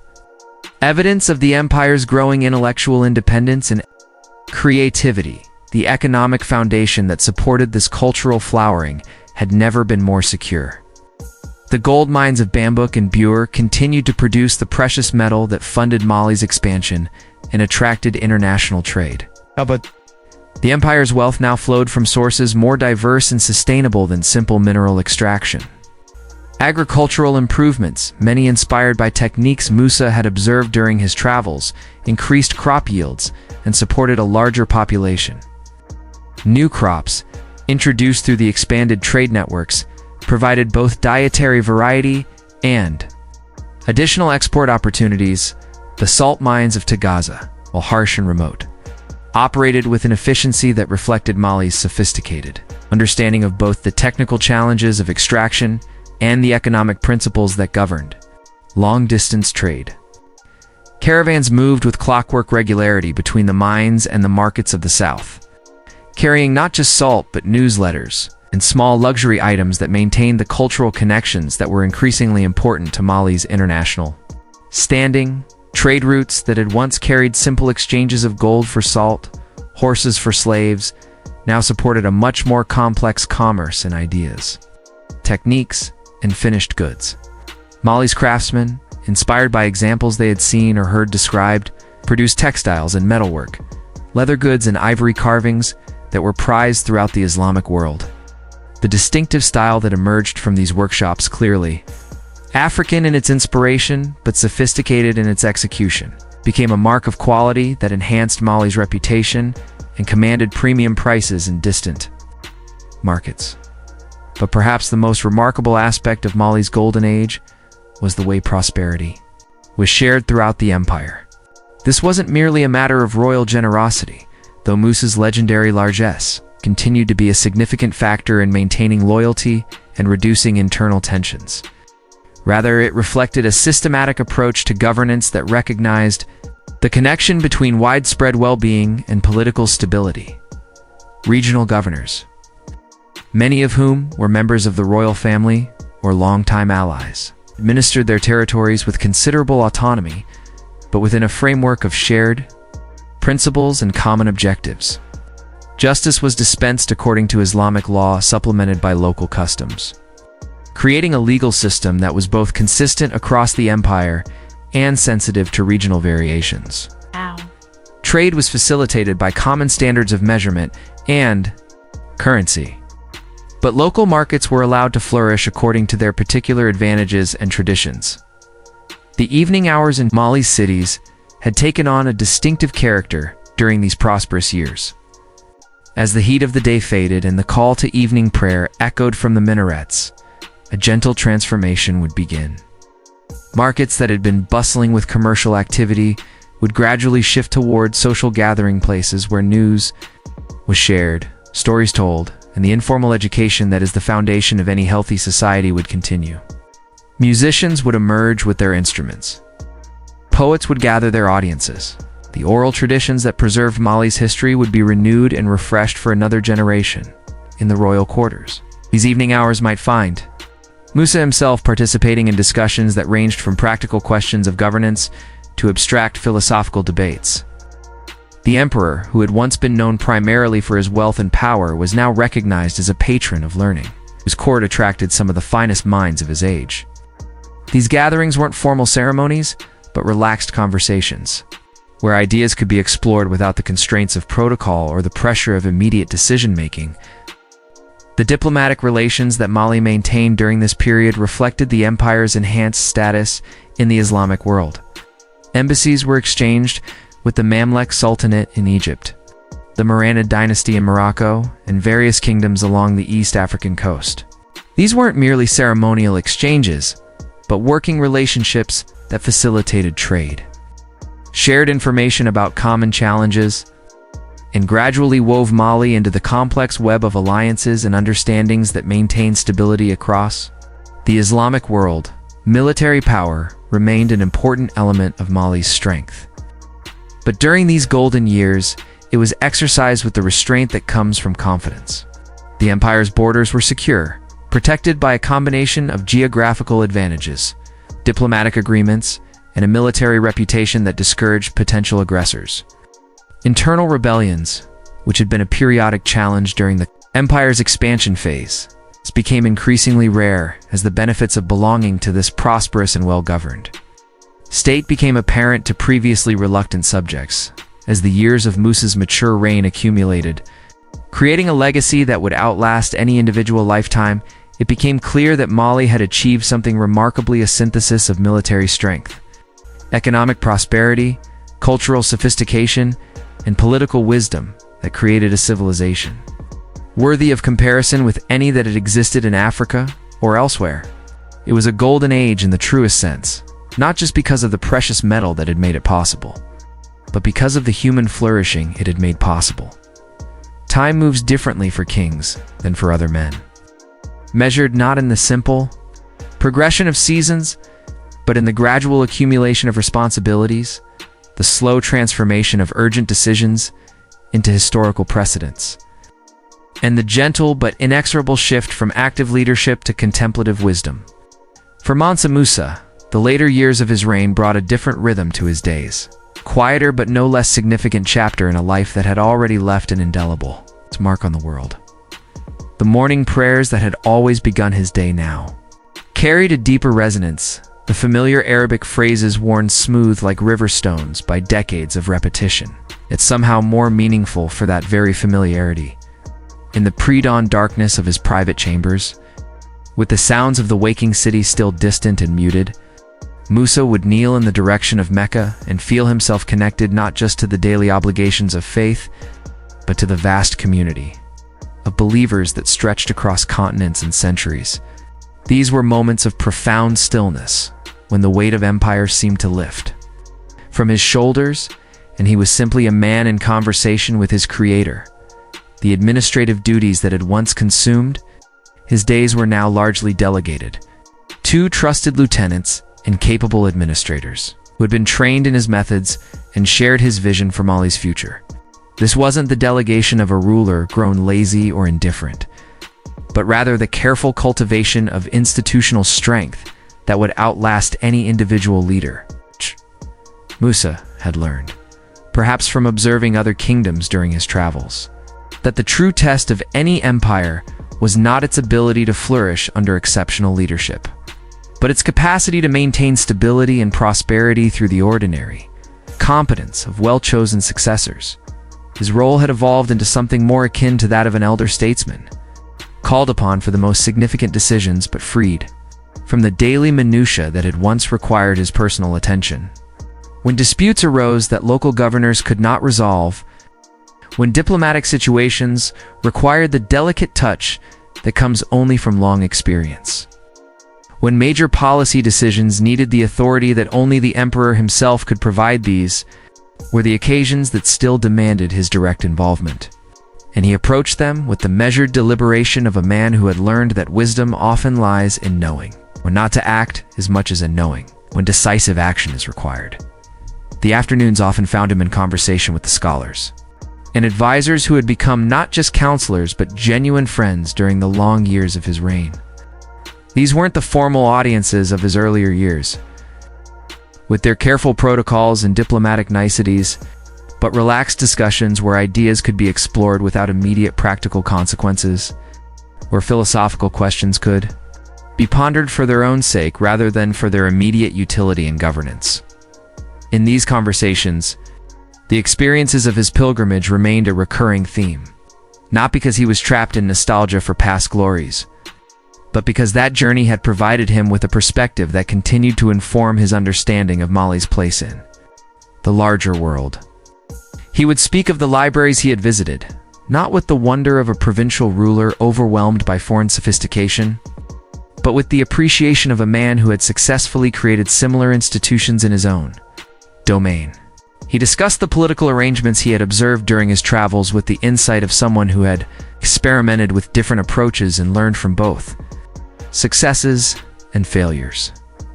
The physical changes that came with advancing age were accepted with the same grace with which he had handled the responsibilities of kingship. His step was slower now, his hair white beneath the simple cap he wore in private.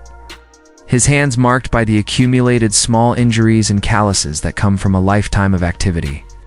But there was no brittleness in his manner, no sense that age had diminished his essential vitality. Instead, there was a settling, like a great tree that has found its final form and stands, secure in the knowledge of its deep roots and strong trunk.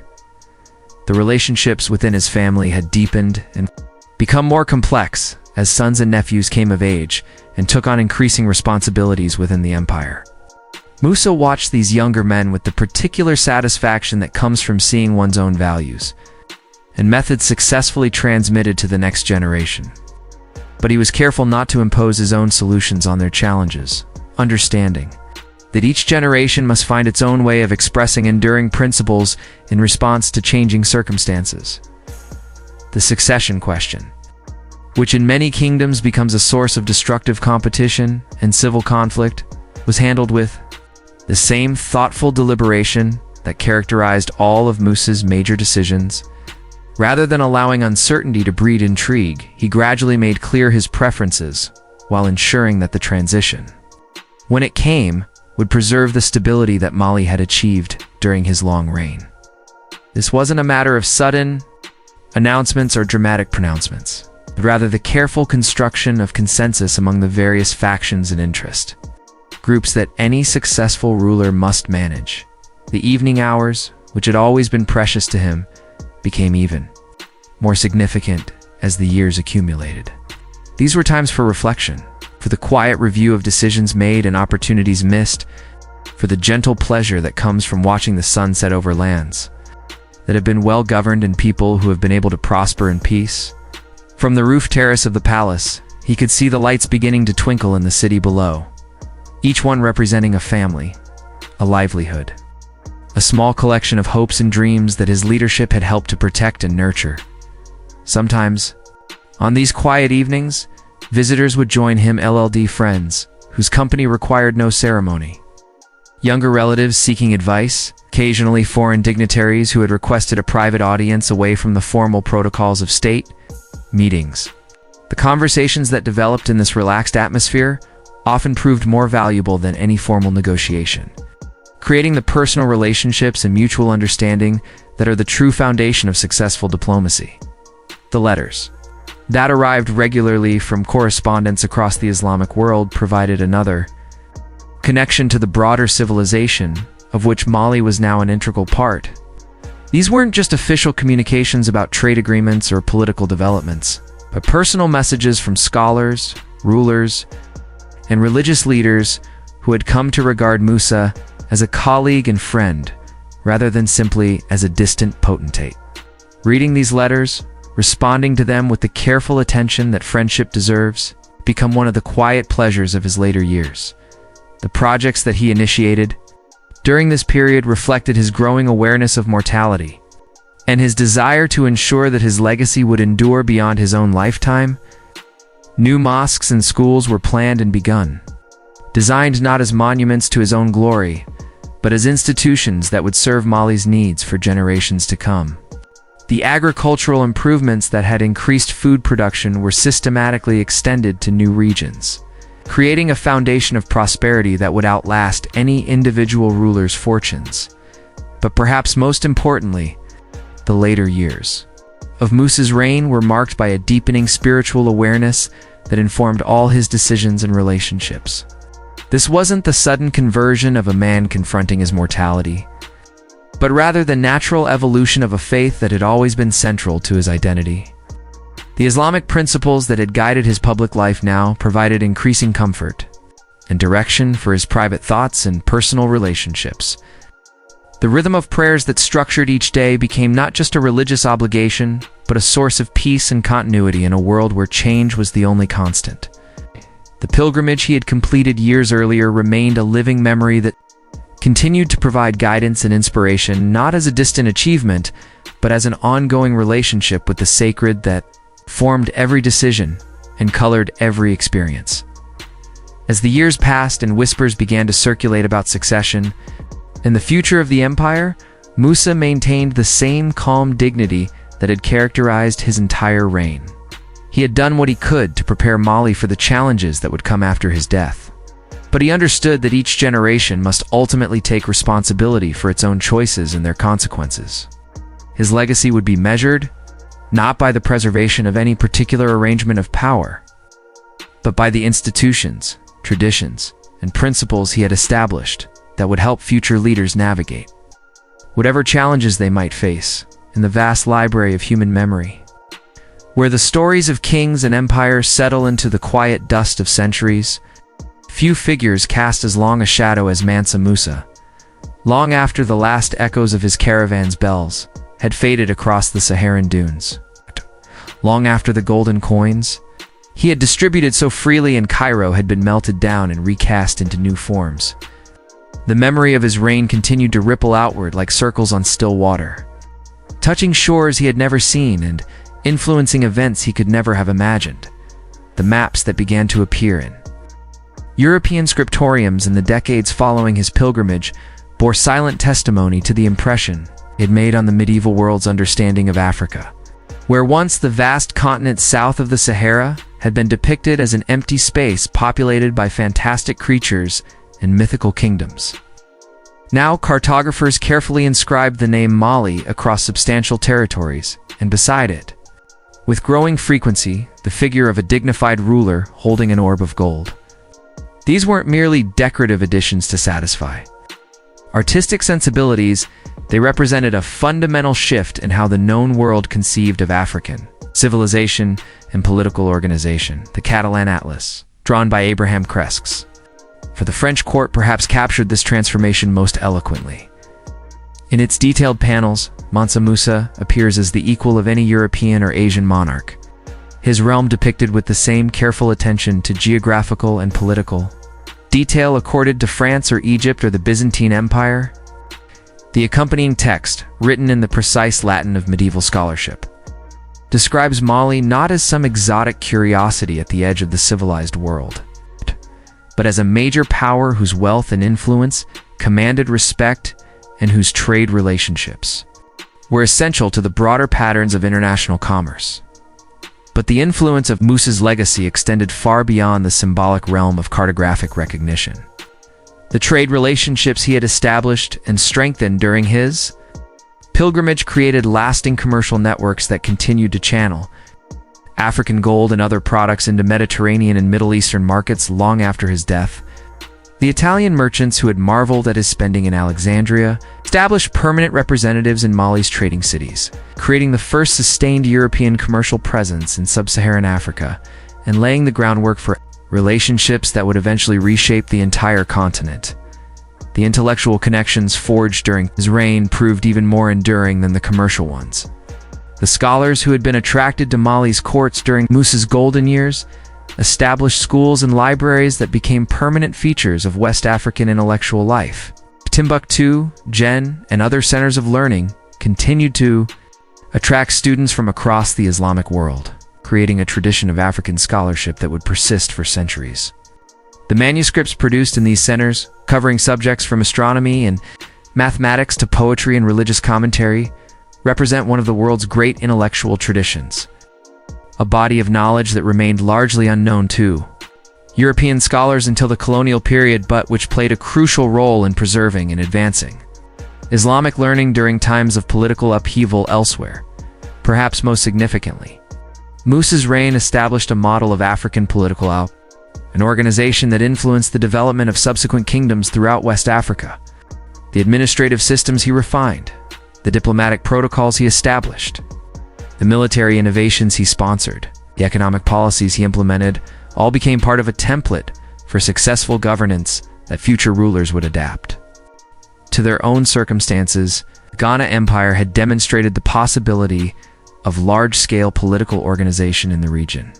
Musa's Mali showed how such organization could be refined and systematized to create institutions capable of surviving the death of any individual ruler. The religious legacy of his reign was equally profound. The grand mosques built during his lifetime became not just centers of worship but symbols of Mali's position within the broader Islamic community. The pilgrimage routes he had traveled and the relationships he had established with religious authorities in Mecca and Medina created lasting connections that enhanced Mali's religious prestige and attracted scholars, pilgrims, and holy men from across the Muslim world. The Islamic legal and educational systems he promoted took deep root in West African society, creating a synthesis of Arabian religious principles and African cultural traditions that would influence the region's development for centuries to come. Yet perhaps the most remarkable aspect of Musa's enduring legacy was the way his story continued to grow and evolve in the centuries after his death. Like all great historical figures, he became as much myth as man. His actual achievements embellished and transformed by successive generations of storytellers, till the distinction between historical fact and legendary embellishment became impossible to maintain. The king who had distributed gold so freely that he depressed the metal's value for a decade became, in popular imagination, the richest man who had ever lived, possessed of wealth so vast that it defied rational calculation. This mythologizing process wasn't simply a matter of exaggeration for dramatic effect. It reflected something deeper about the role that Musa's story played in African historical consciousness. In a continent that would later endure centuries of exploitation and colonial domination, the memory of a time when African rulers stood as equals among the great powers of the world provided both inspiration and a counter-narrative to European claims about African civilization. The story of Mansa Musa became a touchstone for African dignity and achievement, proof that the continent had produced leaders who could command respect on the world stage. The economic implications of his legacy extended far beyond the immediate effects of his spending during the pilgrimage. By establishing Mali as a reliable and wealthy trading partner, he had created relationships and expectations that would influence patterns of international commerce for centuries. The trans-Saharan trade routes that reached their peak during his reign continued to operate long after his death, carrying not just goods but ideas, technologies, and cultural influences that shaped the development of both North and West Africa. The commercial networks he had strengthened provided the economic foundation for subsequent African kingdoms, enabling them to maintain their independence and develop their own distinctive civilizations.